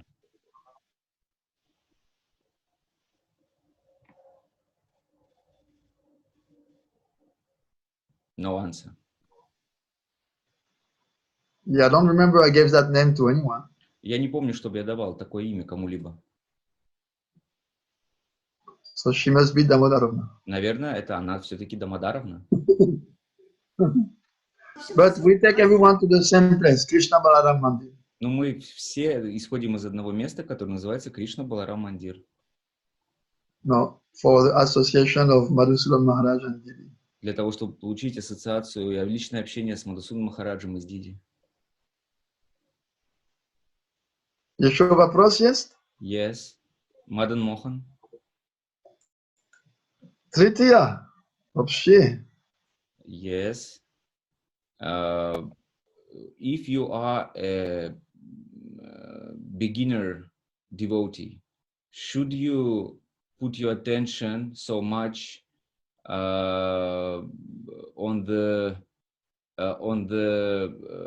education, on the getting the topic of Lila, Radha and Krishna in Rasa Tattva, or on the first stage our mission is to have a firm understanding that we are not this body, and the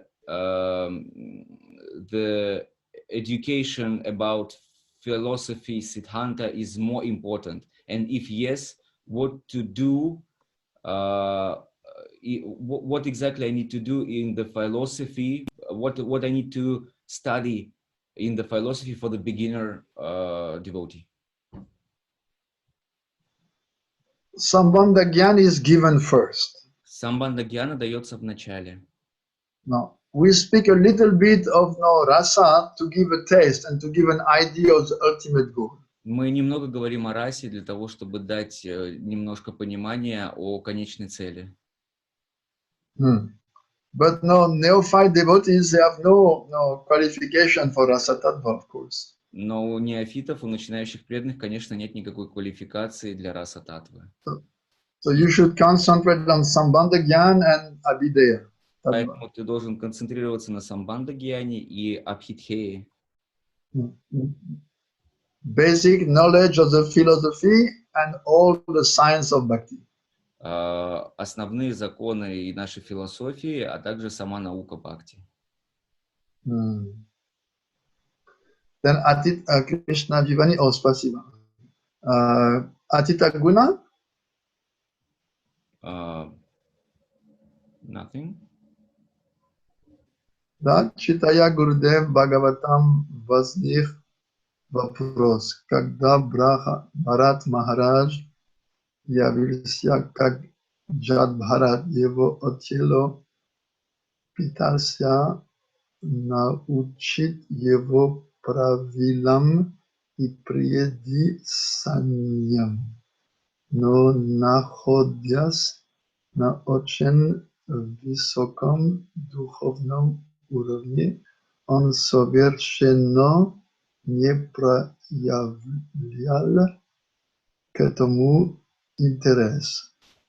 Говорите о том, что он постоянно не служили Господу и своем уме. Вопрос в том, что как это служить в уме, это непрерывное повторение святого имени. Gurudev, I don't have this question. Вы можете в общий чат, то есть сделать кому вместо Махараджа все и отправить этот вопрос в общий чат, чтобы можно было его перевести, пожалуйста? Потому что я не все понимаю. It was private. She sent you in private. This is the problem. Okay. But yes, it is written private. Yeah. But you cannot read what she writes. Yeah, nobody sees the question. So maybe you can copy paste to the all. I can do that? Yeah, why not? Okay, so copy. I don't know. I mean, I'm not familiar. Copy. Just copy and then put down. Yes, to all. All. Oh, okay. Now it is. Can you see it? No. You must put enter. Yeah. Okay, all right, Gurudev. Now you are Zoom profi. Okay, the translation. Gurudev, while reading Bhagavatam, I have one question. When Bharata Maharaj appeared as Jada Bharata, his father tried to teach him the proper rules of the scriptures. But being on the very high level of the spiritual level, he did not put any interest to this topic. And it says that step by step, it is said that he constantly served Lord in his mind without any second of not serving. The question is, how it is possible to serve in the mind, and what does it mean to serve in the mind? It means that he repeatedly chant the holy name? No, Manasi Seva means when someone is very highly elevated, he can fully control his mind, and in his mind he is doing service. Service on the level of the mind is as good as physical service. Говорится, что та личность, которая смогла достичь такого уровня, что у него полный контроль над его умом, что его ум может автоматически находиться в служении, то это приравнивается к самому служению, то есть это то же самое, это также хорошо. Because, for instance, when Vasudeva had Krishna as his son, so mentally he distributed charity, so many cows to so many Brahmins. So it was just imagining. No, mental service is as good as physical service. Vasudeva, he did it in his mind? Yeah, he gave charity in his mind, but it counted. Oh, okay. Есть такая очень важный пример, что Вьясадев, являясь отцом Кришны, yes, the father of Krishna, он пожертвовал в своем уме огромное количество коров, и это было засчитано, как будто он это сделал вживую. If you remember, in Nectar of Devotion, there is one example. One sadhu was absorbed in cooking sweet rice mentally for Krishna. So at one point he was thinking, I want to offer to Krishna, but the sweet rice, I don't know if the sweet rice is not too hot. So he put his finger mentally in the sweet rice and he burned his finger. His meditation broke and he looked at his finger and his finger was burnt. he was cooking in the mind, but his physical finger was burnt. That is a proof that it's equal. Есть одно доказательство. Помните пример в «Нектаре преданности»? Один преданный, он начал в уме готовить Кришне сладкий рис, и он в уме захотел положить палец для того, чтобы проверить, достаточно ли горячий это бхога, и он обжег свой палец, и когда он вышел из медитации, в реальности его палец был обожжен. Also, on the higher levels of Raganuga Bhakti, service is mostly manasi seva, serving in the mind. На уровне what was on the higher levels, на более высоких уровнях Рагануга Бхакти в основном служение, оно идет в уме. What does it mean? Что это значит? That the person is capable to fully concentrate his mind and mentally perform different services, for instance, for the deities, cooking, dressing, like that in the mind. Это означает то, что человек достигает такого уровня, что он может контролировать свой ум и постоянно в уме служить божествам, готовить им, одевать их и так далее. And also in Chaitanya Charitamrita, there is the example. There was one pure devotee of Mahaprabhu, Nishingananda Brahmachari, and when he heard that Mahaprabhu was going to Vrindavan, then mentally he started to decorate, the path, sweep it, make it very smooth, so Mahaprabhu would not hurt his feet with pebbles or thorns.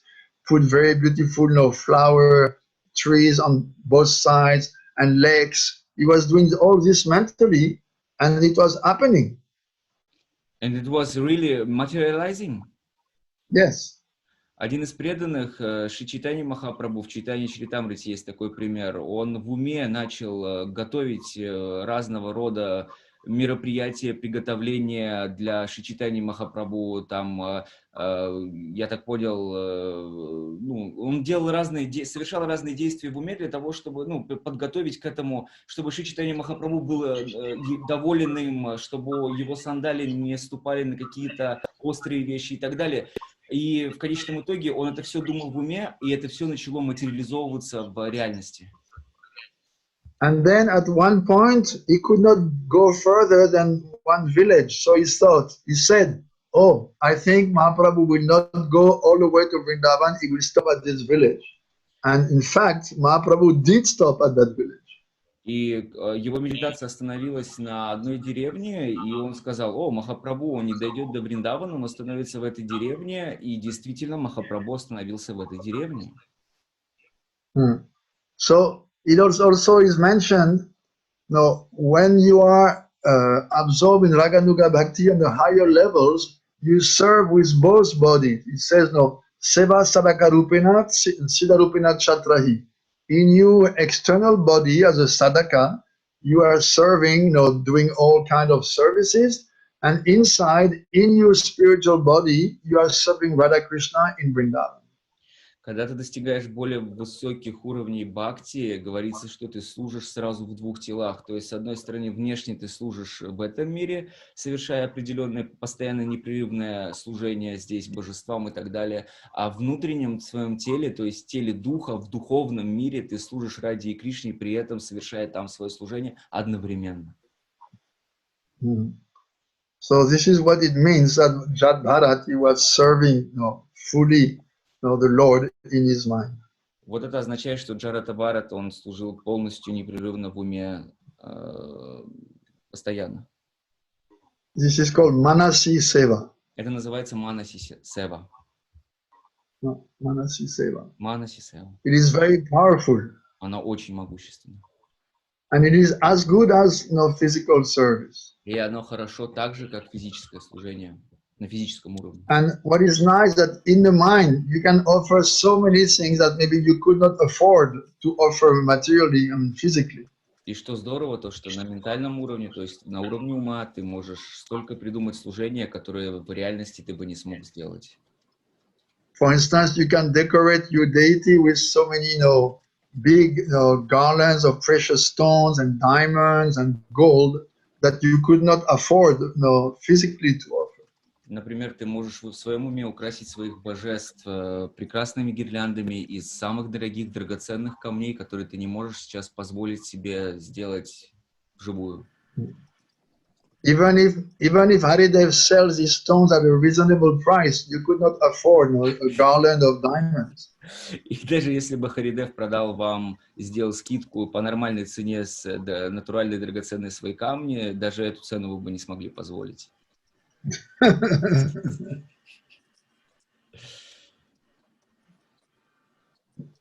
Еще вопрос? Нет, мадам Муха? Хватит. Уже 3. У другой человек, другой приятель. Он и наш друзья из астрологии. Если один. Если кто-то есть здесь, кроме тех, кто пришли через астрологию, и у вас есть какие-то вопросы, вы не понимаете, пожалуйста, можете тоже задать их в чате.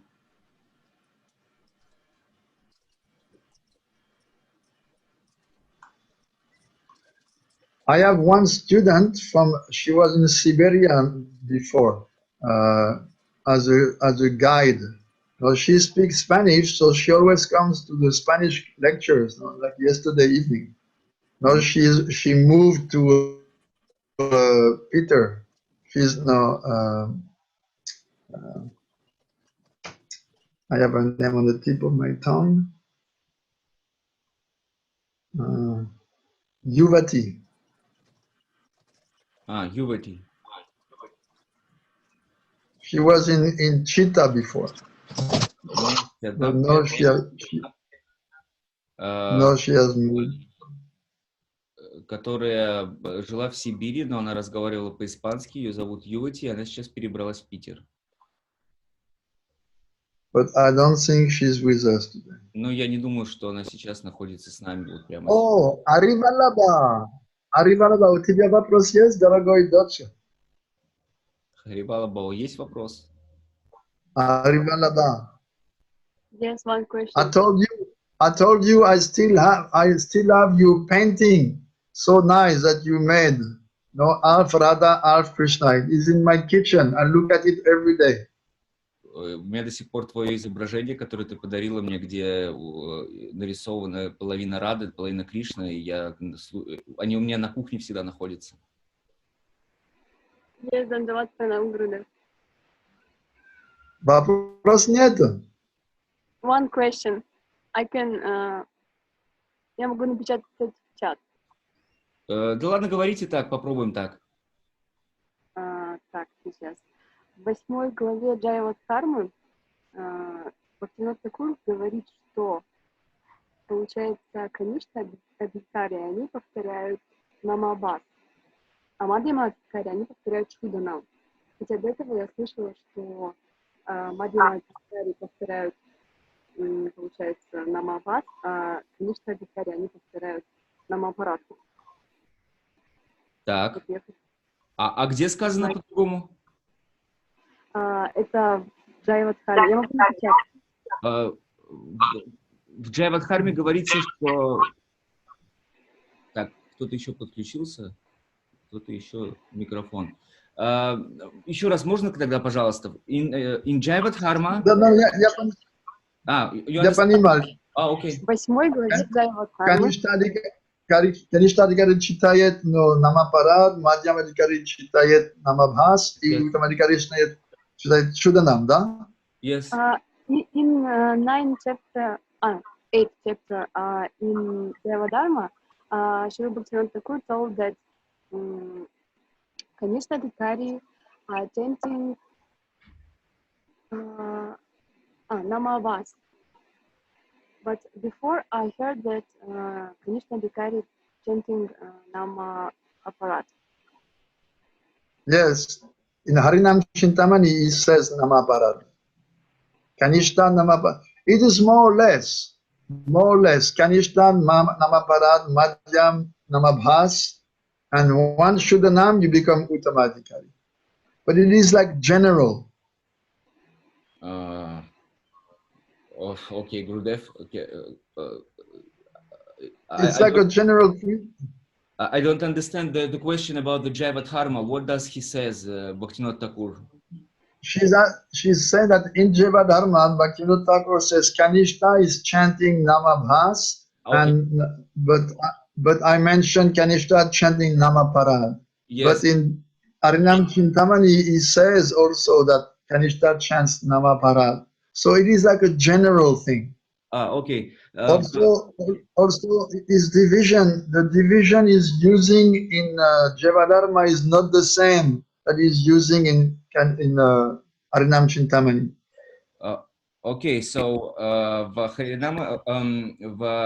в Джайва-дхарме Шрила Бхактивинода Тхакур упоминает то, что Каништха, он повторяет Нама-Абхаз, но в других местах сказано то, что он повторяет все-таки Нама-Апарадху. И вот этот вопрос был Гурудеву, что же правильно? И Гурудев говорит, что в Джайва-дхарме там в особой форме он упомянул вот именно такой вот случай. Но вообще в целом, то есть в Харинама-чинтамани и везде в остальных местах, он говорит о том, что все-таки Каништха повторяет Нама-Апарадху.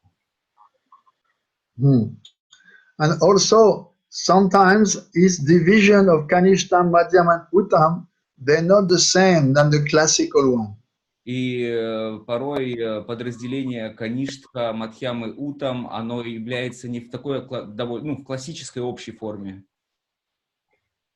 For instance, he gives, qualification for Shuddha Bhakti. So Kanishta as the lowest, Madhyam as middle, and Uttam as the best. So it is classification according to pure bhakti. Классификация к чистому бхакти. The Kanishta has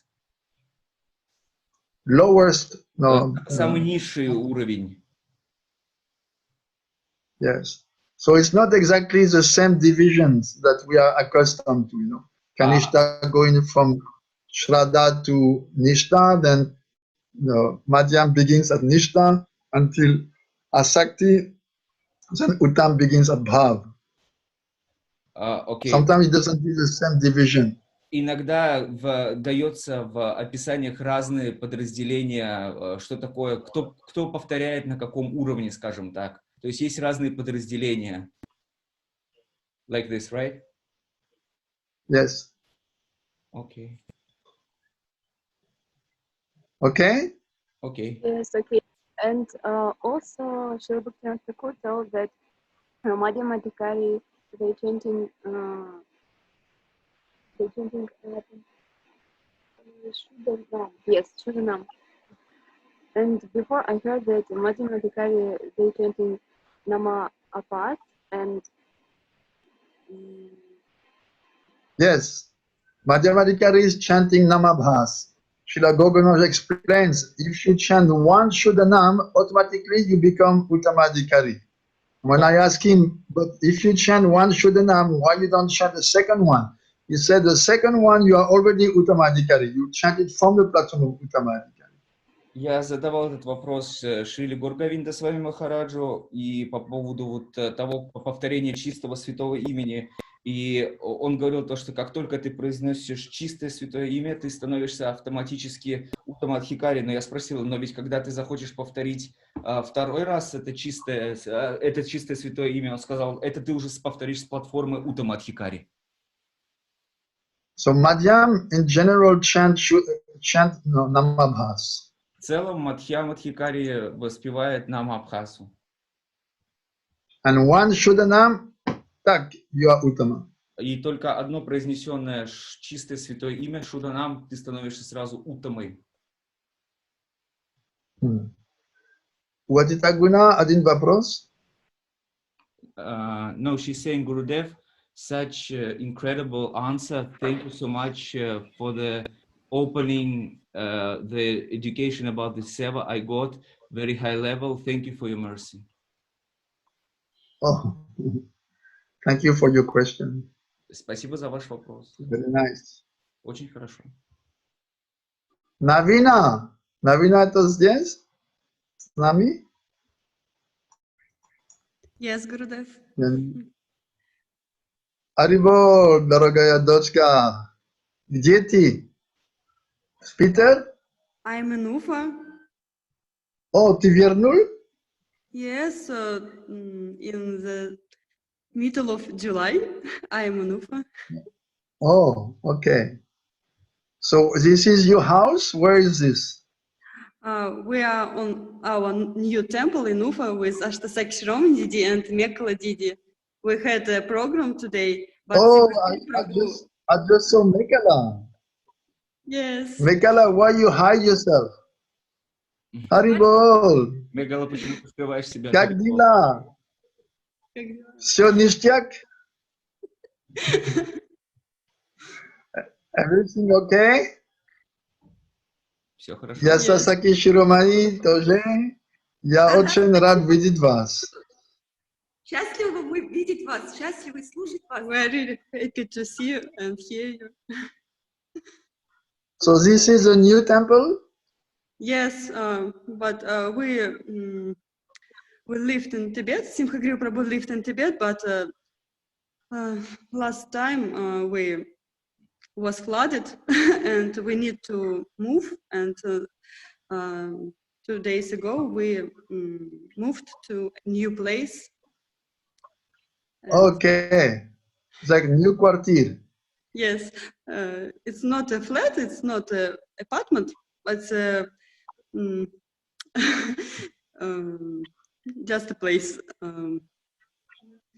Cottage? No, it's a hall. It's a like conference hall. Okay, okay. Oh, and that's why Singagriva is living with Lila Madhuri and Ashoka and Yudhishthir. Yes, he lived with them during last week, the whole last week. Yes. Okay. So, no question for me from you? Yes, I have one question. If we have 5 gurus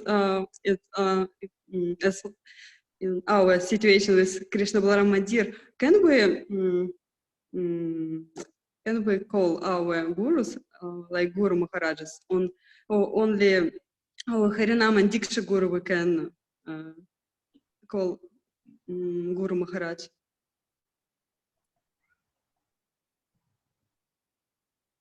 Ой, чувствую сейчас.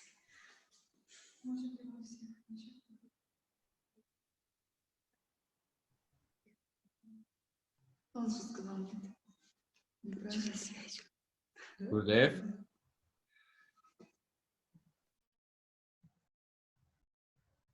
Гурдев?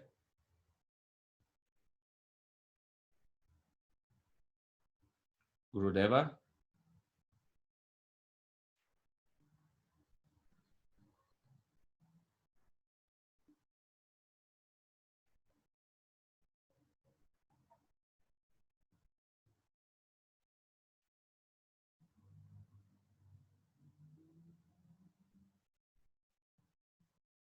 Вы меня слышите, да, друзья?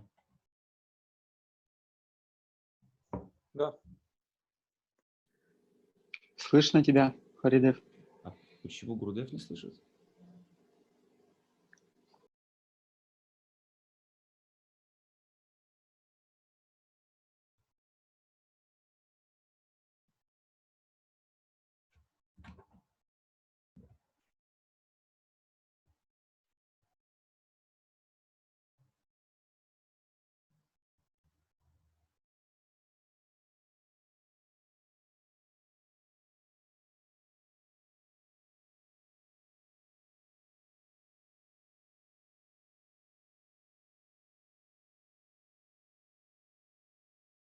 Гурдев?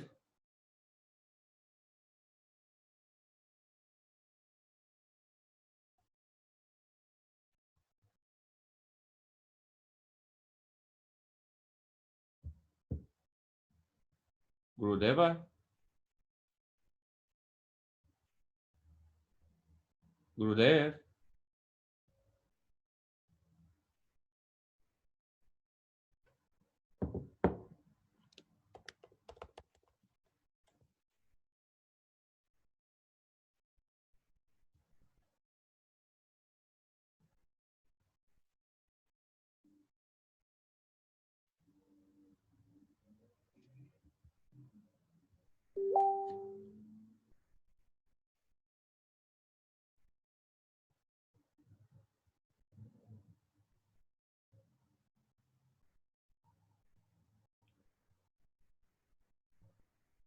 Я сейчас по WhatsApp, по Фейсбуку разговариваю с Гурудевом. Он говорит, что проблема с передачей данных. Я говорю, да, скорее всего, пожалуйста, сделайте реконнект.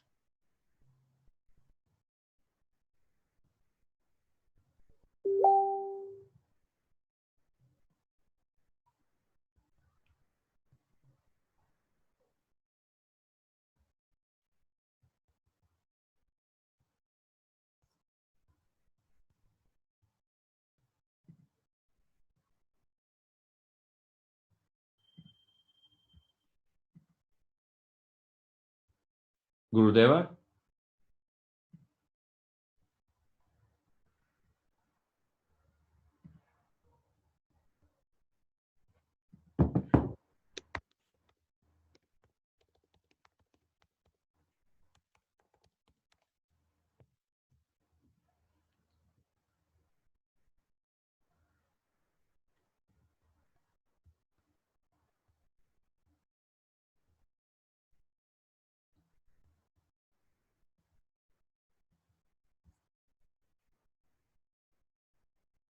Очень странно на самом деле, почему так происходит.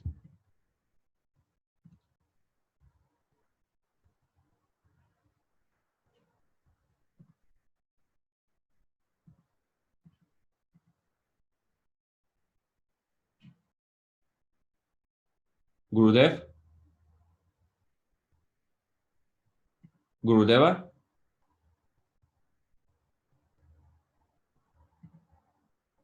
Can you put the sound, please, on? You have to put the sound on.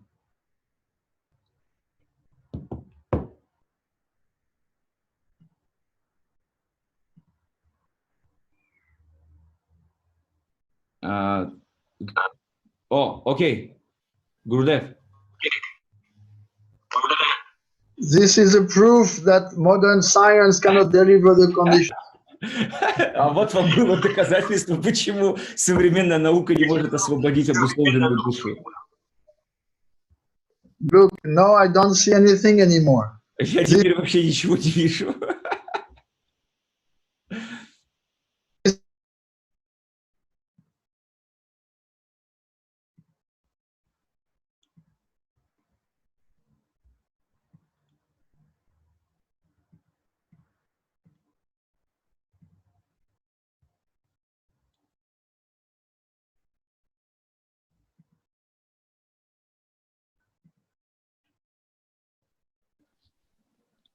Окей, я думаю, что, друзья, Навина, пожалуйста, выключите трансмиссию, вас видно сейчас. Пожалуйста, выключите видео. И дорогой iPhone Хари тоже. Кто там, Враджавушин? У Шуддхадвайти Махараджа отключен микрофон. Ага, я вижу, он переконнектится сейчас.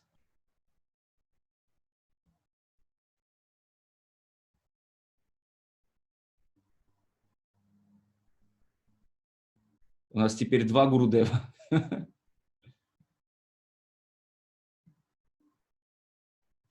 Okay, we're trying again. Okay, Gurudev, we have three Guy Boucher de Belle. But I am the only true one. The others are imposters. Но я настоящий, остальные все самозванцы. So, Navina shared a question, but I could not hear anything. У Навины был вопрос, но я ничего не услышал. Еще раз, пожалуйста.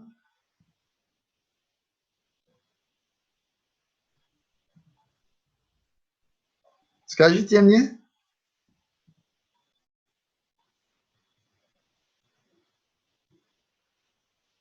Navina?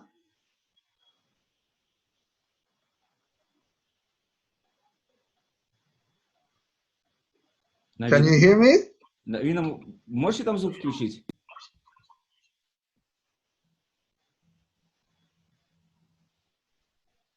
Okay, maybe they have some problem. Yes, Gurudev. Can we call all our Guru Maharajas as Guru Maharajas, or only Harinam Guru and Diksha Guru? Both?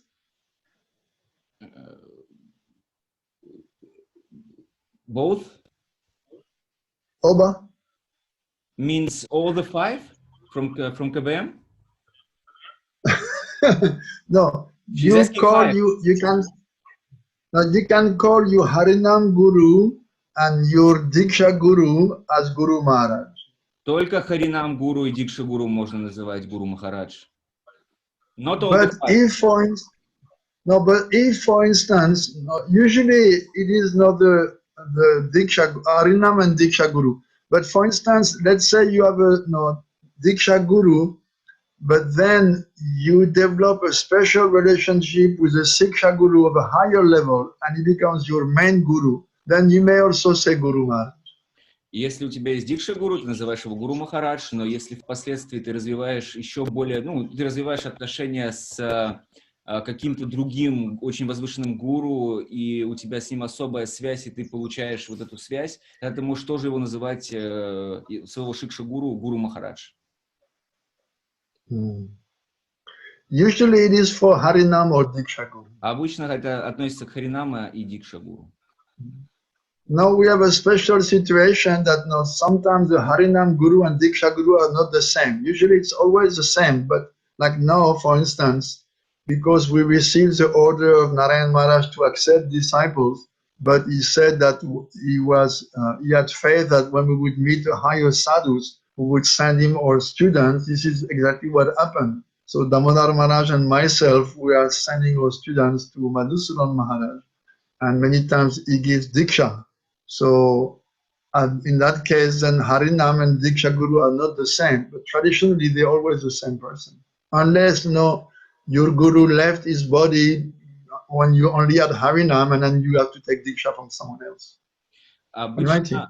Обычно Харинама Гуру и Дикша Гуру — это одна и та же личность, но, например, Шрила Нараяна Госвами Махарадж, он дал конкретный приказ, и он сказал то, что вы должны принимать учеников, потому что я знаю, я верю в то, что вы пошлете их дальше к более возвышенным гуру, то есть Уттамадхикари.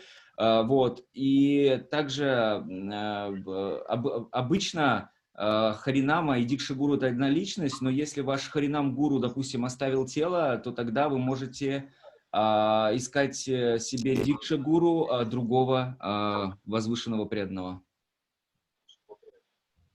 But traditionally it is the same person. Но по традиции Харинама и Дикша Гуру — это одна и та же личность по традиции. And therefore we call him Guru Maharaj. Поэтому мы называем его Гуру Махарадж. Actually, usually, Guru Maharaj is reserved for the Guru who is giving initiation. Обычно Гуру Махарадж — это зарезервировано для гуру, который дает инициацию.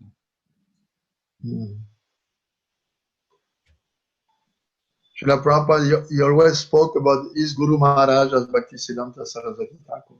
Шрила Прабхупада говорила про своего Гуру Махараджа, о Бхактисидданта Сарасвати Такуре. Although he had many Siksha Gurus. Несмотря на то, что у него было огромное количество Шикша Гуру. Srila Narayan Maharaj also had many Siksha Gurus, but he always referred to Bhakti Pragyan Keshav Maharaj, his Diksha Guru, as Guru Maharaj. И также у Шрилы Нараяна Госвами Махараджа было большое количество Шикша Гуру, но он всегда выделял своего Дикша Гуру Бхакти Прагьян Кешава Госвами Махараджа. Окей, Навина? Хорошо, Навина? У Бекала какие-то вопросы есть? Бекала, у вас вопрос есть?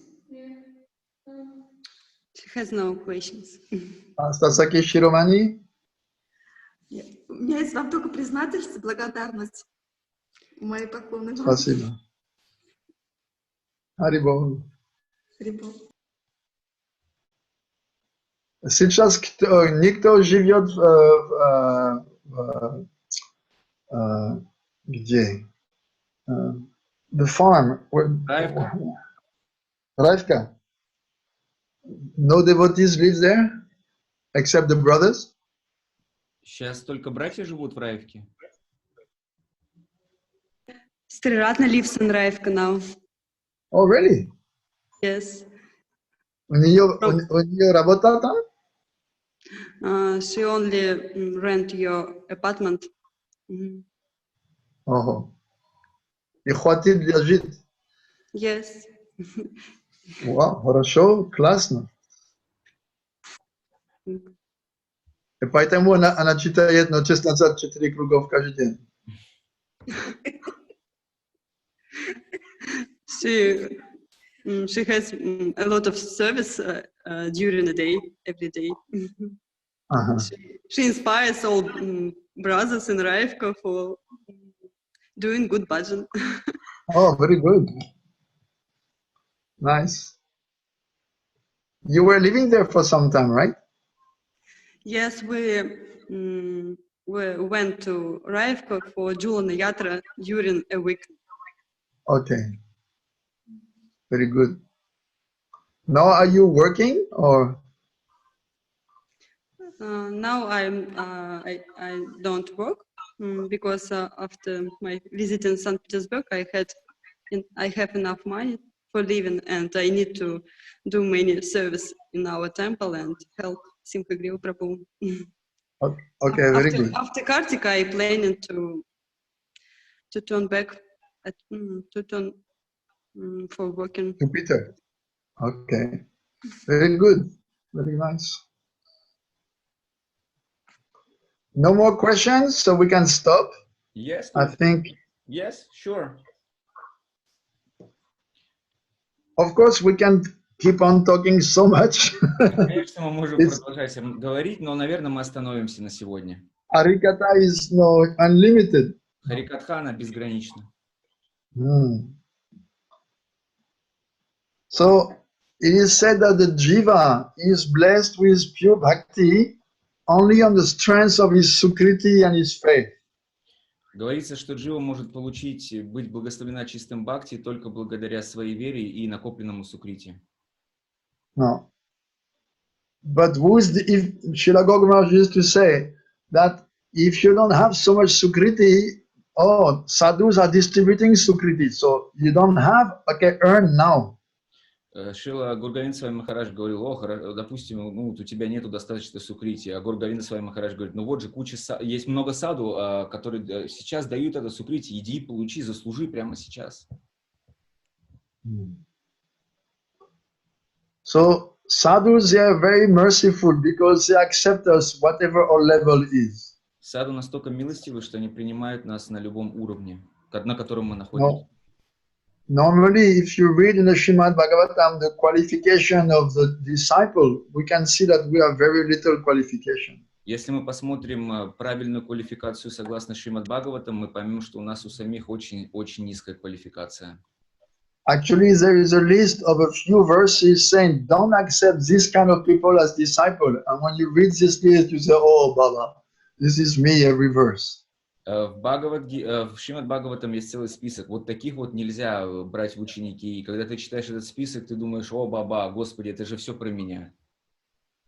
So we can understand how the sadhus, they're so merciful. Мы должны понять, насколько милостивы саду. No, they're ready. Prabhupada said one time, I'm ready to go to hell to spread the mission of Mahaprabhu. Прабхупад однажды сказал, я готов отправиться в ад, лишь бы распространять сознание Махапрабху. Миссию Махапрабху. Actually, it is said that the sadhus, they are more merciful than Krishna. Говорится, что саду более милосердны, чем сам Кришна.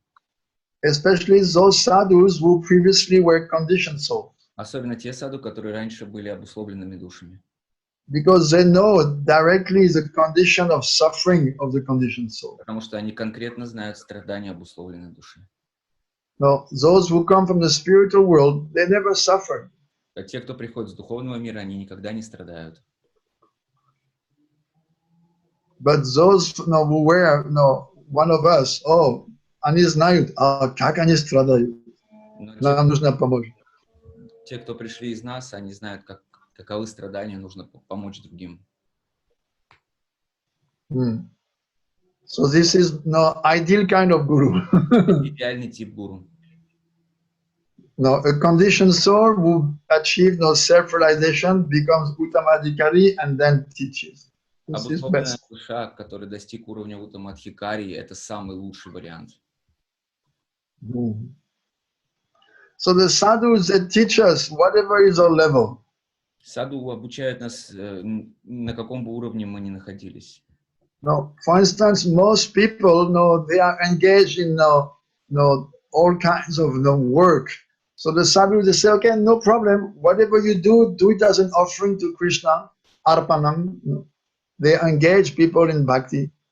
Они привлекают людей, чтобы они участвовали в бхакти. Например, люди, которые много работают, саду говорят, хорошо, работай, но посвящай все свои плоды и вообще свою работу Кришне, и это будет бхакти.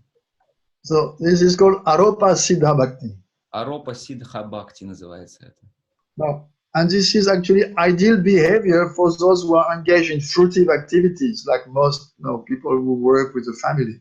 И это на самом деле является идеальным вариантом для тех семейных людей, которые задействованы в любой работе ради своих плодов. No. Sometimes married people, they lament, oh, I have so much responsibility, I cannot do so much seva, what can I do? Большинство семей говорят, о, я теперь семейный человек, у меня столько обязанностей, я не могу посвящать свое время себе, что я могу сделать? So sadhus, they will always encourage.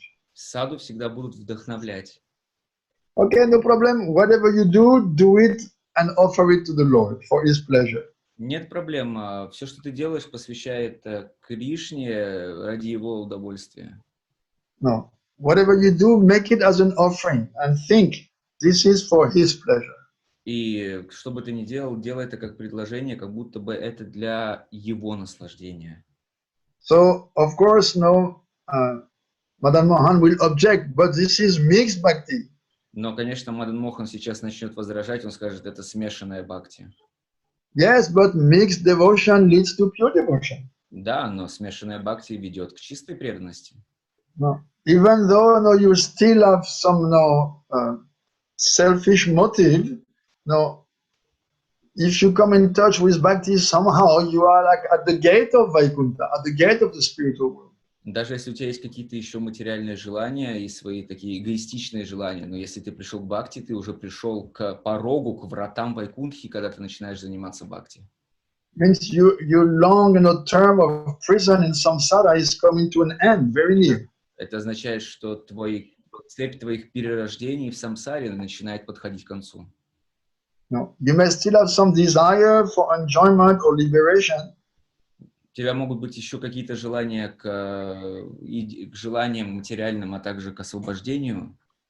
But Krishna, he likes all his devotees. Но Кришна любит всех своих преданных. No. So he doesn't want you to fall down again in the material world, and therefore he takes special interest in you. Он не хочет, чтобы ты опять падал в материальный мир, поэтому у него есть особый интерес к тебе. So he's making plan how to attract you, how to give you shelter at his feet.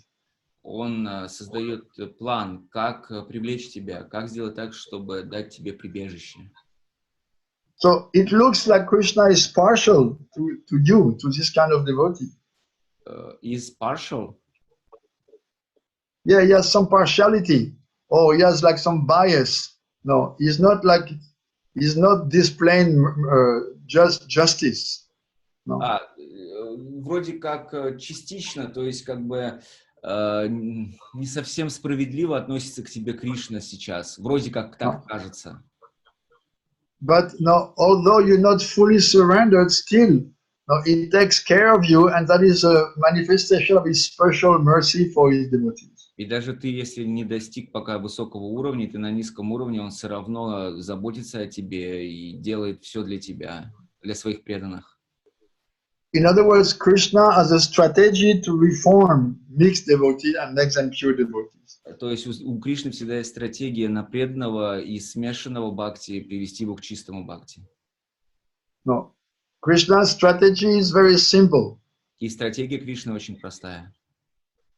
Through his pure devotees, through the sadhus, he awakens pure faith in the heart of mixed devotees. Через общение с саду, это чистое бхакти, оно пробуждает желание, вдохновение, и смешанное бхакти может перейти в чистое бхакти. And this faith, pure faith, it inspires them to come to pure devotional service. И оно пробуждает эту веру, которая в конечном итоге ведет к чистому преданному служению.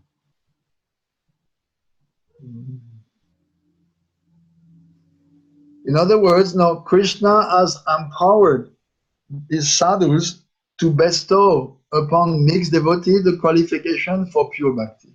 Другими словами, Кришна наделил саду особой милостью давать благословение для того, чтобы смешанная преданность, она превратилась в чистую преданность в человеке, и он мог достичь этого уровня. Now that's why at the end of Bhagavad Gita, what Krishna tells Arjuna, Masucha, don't worry, be happy. Поэтому в конце Бхагавад-гиты что говорит Кришна Арджуне? Он говорит, don't worry, be happy. Не волнуйся, будь счастливым.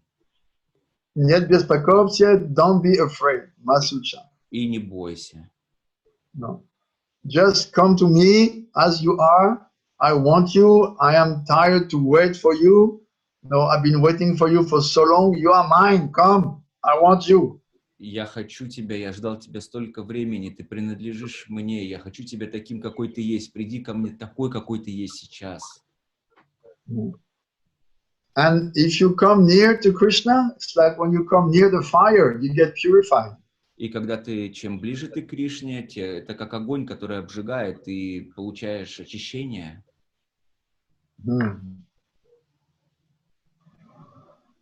So through the sadhus, we can say that Krishna is giving like an open invitation to take shelter at his feet. Получается, через саду мы получаем открытое приглашение прийти к лотосным стопам Господа. And through the sadhus, Krishna is begging us, please begin the process of bhakti. Come to me.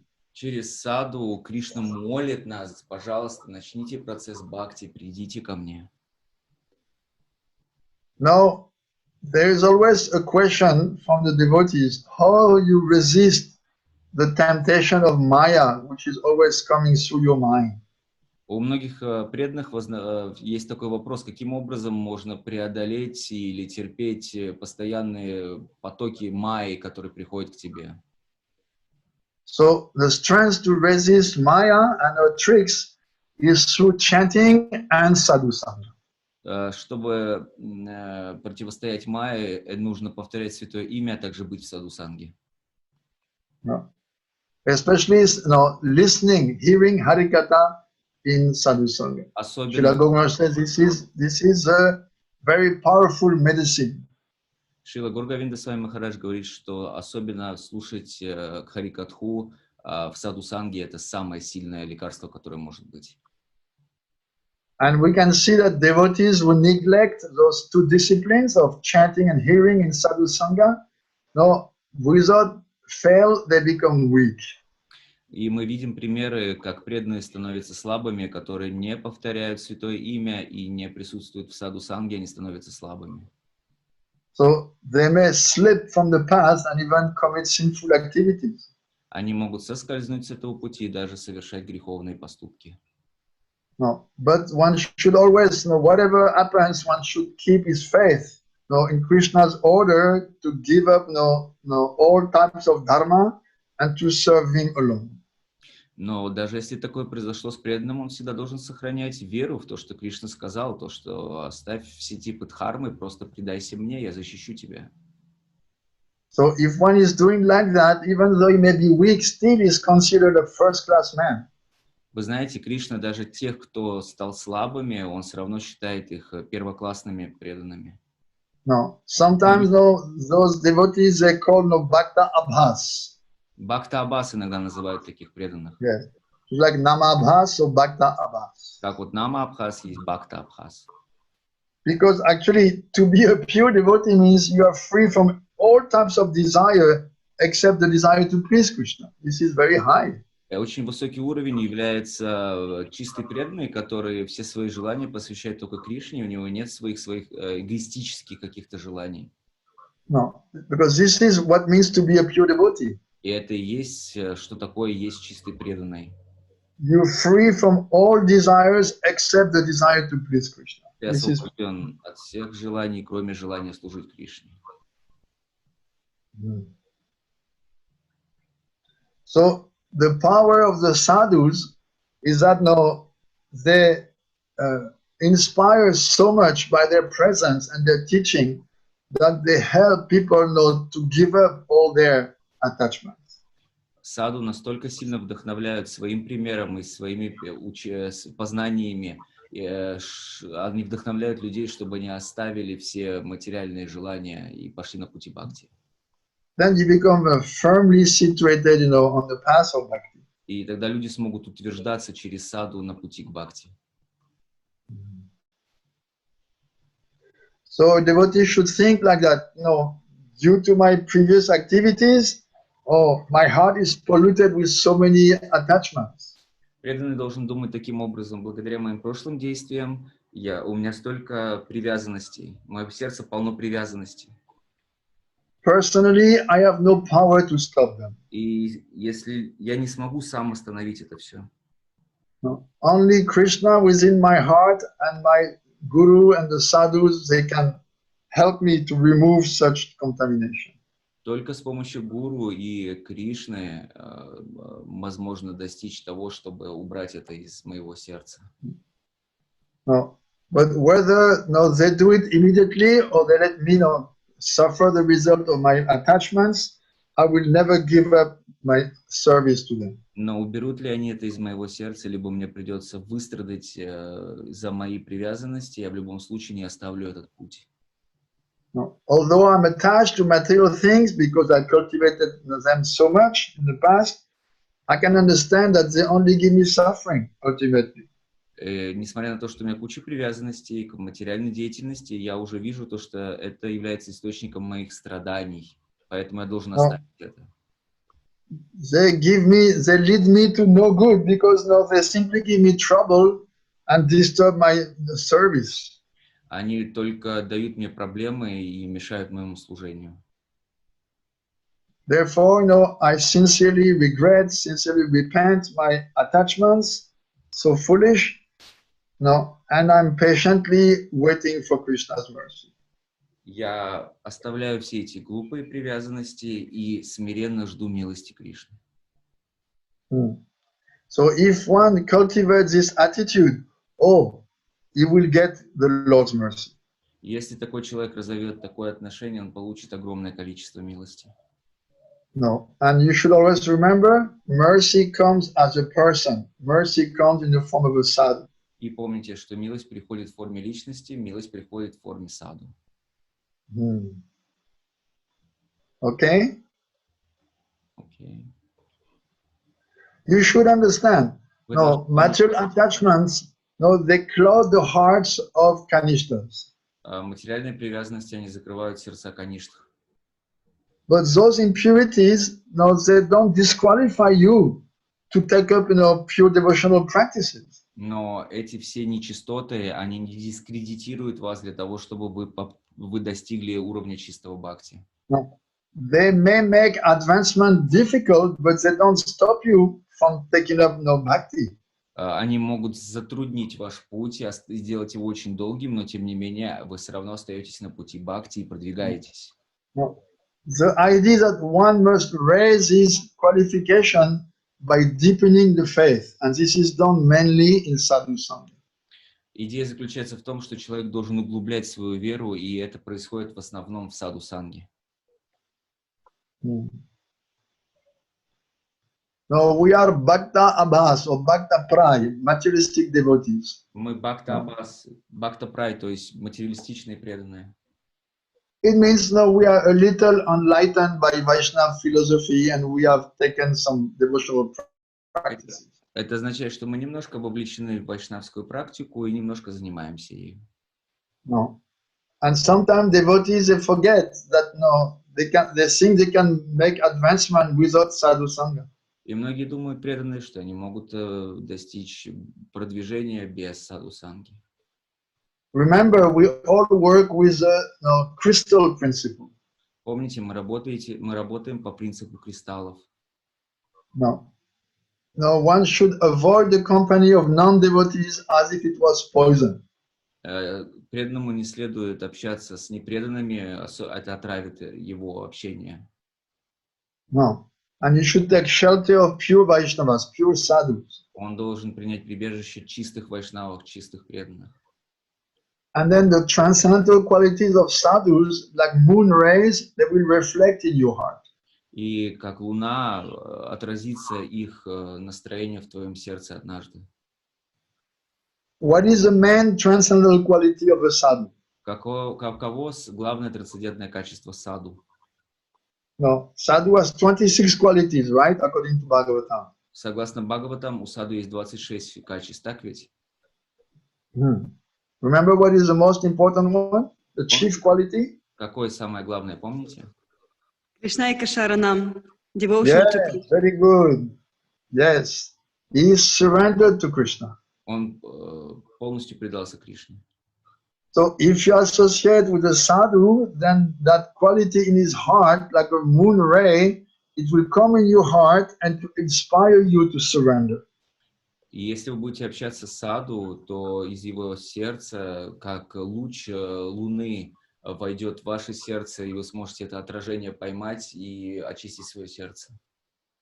Therefore, like I said at the beginning, we should always be greedy for sadhu-sanga. Поэтому, как я говорил в начале, мы всегда должны быть жадными до садху-санги. Because in the association of sadhus, bhakti is very tasty. Bhakti is like, the reality of bhakti is like very tangible. Потому что, когда ты находишься в садху-санге, то реальность бхакти становится более реальной, более вкусной. Более вкусной. Да. Yes. This is what I wrote for Srila Govinda Maharaj on my Facebook page. In his association, the reality of bhakti was a very tangible fact, tangible experience. Tangible means? Like practical, concrete. Окей. Я вот как сделал пост про Шрилу Гуру с вами Махараджа недавно на Фейсбуке, что в ассоциации садху-санги бхакти становится более практичной, более реальной. So this takes no time and practice. Это займет время и практики, то есть нужна практика. So always we come back to the same point. Devotee must be very patient. Мы возвращаемся к одной и той же теме, что преданный должен быть всегда очень терпелив. Because relief from material life doesn't come all at once. Потому что освобождение от материальной жизни не приходит сразу. No, it is coming in proportion to your progress in sadhana. Это происходит в пропорции, то есть пропорционально твоей садхане. And it's only when you come to Madhyamadika that really you can, it manifests as full auspiciousness. И только когда ты поднимаешься на платформу Мадхья-Мадхикари, ты получишь это, ты увидишь это все благоприятное, как оно есть. So the only way to gain relief from from the distress of past deeds is to take full shelter of the potency of devotional service. Единственная возможность получить облегчение от прошлых совершенных действий, а также от проблем материальной жизни, это принять прибежище практики преданного служения.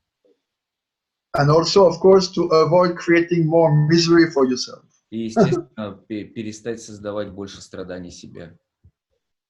And this is done the most easily in sadhu-sanga. И сделать это проще всего в садху-санге. We can never underestimate the power of sadhu-sanga. Мы никогда не можем переоценить мощь садху-санги. No. In sadhu-sanga, bhakti becomes very easy. В садху-санге бхакти становится очень легким. No. That's why when sadhus come, everyone feels enlivened and enthusiastic. Поэтому, когда приходит саду, все чувствуют энтузиазм. И становится живыми. When we listen to Harikatha from sadhus, everything is clear. Yes, I will do. Yes, yes. We feel inspired. Когда мы слушаем Харикатху от саду, в садху-санге от саду, то мы вдохновленные, мы все понимаем так, как оно есть, и становимся очень в энтузиазме, хотим опять служить. Yes.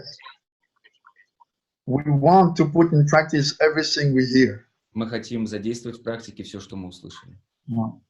We can see, yes, my future is very bright. Yes, I will get. Мы видим, мое будущее очень светло, да, я получу. No. Otherwise, how to become free from the labyrinth of karma, cause and effect? Иначе как выбраться из лабиринта кармы, причинно-следственной связи? No, because this labyrinth, it begins with avidya, with ignorance. Ведь этот лабиринт начинается с авидии, то есть с невежества. No. And the wonderful effect of Sadhu-sanga is that they're cutting through the veil of ignorance. А прелесть садху-санги заключается в том, что она обрезает привязанность к этому невежеству. No. Many times I quoted, Saraswati Thakur, who said, material desires, they're like goats, and the sadhu is standing with the sacrificial knife in the form of cutting language. Я очень часто цитирую Бхактиведанта Сарасвати Такура, который говорил о том, что мы это как goats, козлы, вот, животные, а саду он как держит нож ритуальный для того, чтобы нас, я так понимаю, очистить этим ритуалом. So we have to take shelter of the purification process. Мы должны принять прибежище процессу очищения. No. And this is done mainly in Sadhu-sanga. И в основном это происходит в садху-санге. If you don't take shelter of the process, if you water it down, then Krishna consciousness becomes some impotent semblance of itself. Если ты портишь все, Don't take shelter of the purification process. Если ты не принимаешь прибежище процессу очищения и все портишь, то тогда само сознание Кришны, оно становится, неправильным. Yeah. If you water it down, if you don't do it properly, then it becomes impotent. Means not interesting? No, yes, if you're not practicing properly, then it's like watering down the process. Если ты не практикуешь правильно и не принимаешь прибежище пути очищения, то это все равно, что ты, сводишь процесс на нет. No, then the process of bhakti, it is transformed into some important semblance of itself. То тогда процесс бхакти, он превращается в некое подобие только сознания Кришны. Then you fail to become purified of past habits. И тогда тебе не получится очиститься от своих прошлых привычек.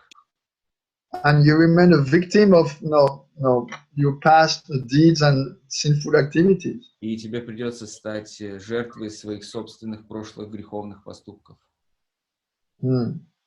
Also, many times we explain that sadhana bhakti doesn't create love, doesn't create prema. Мы много раз говорили, что садхана бхакти не создает любовь, она не создает прему.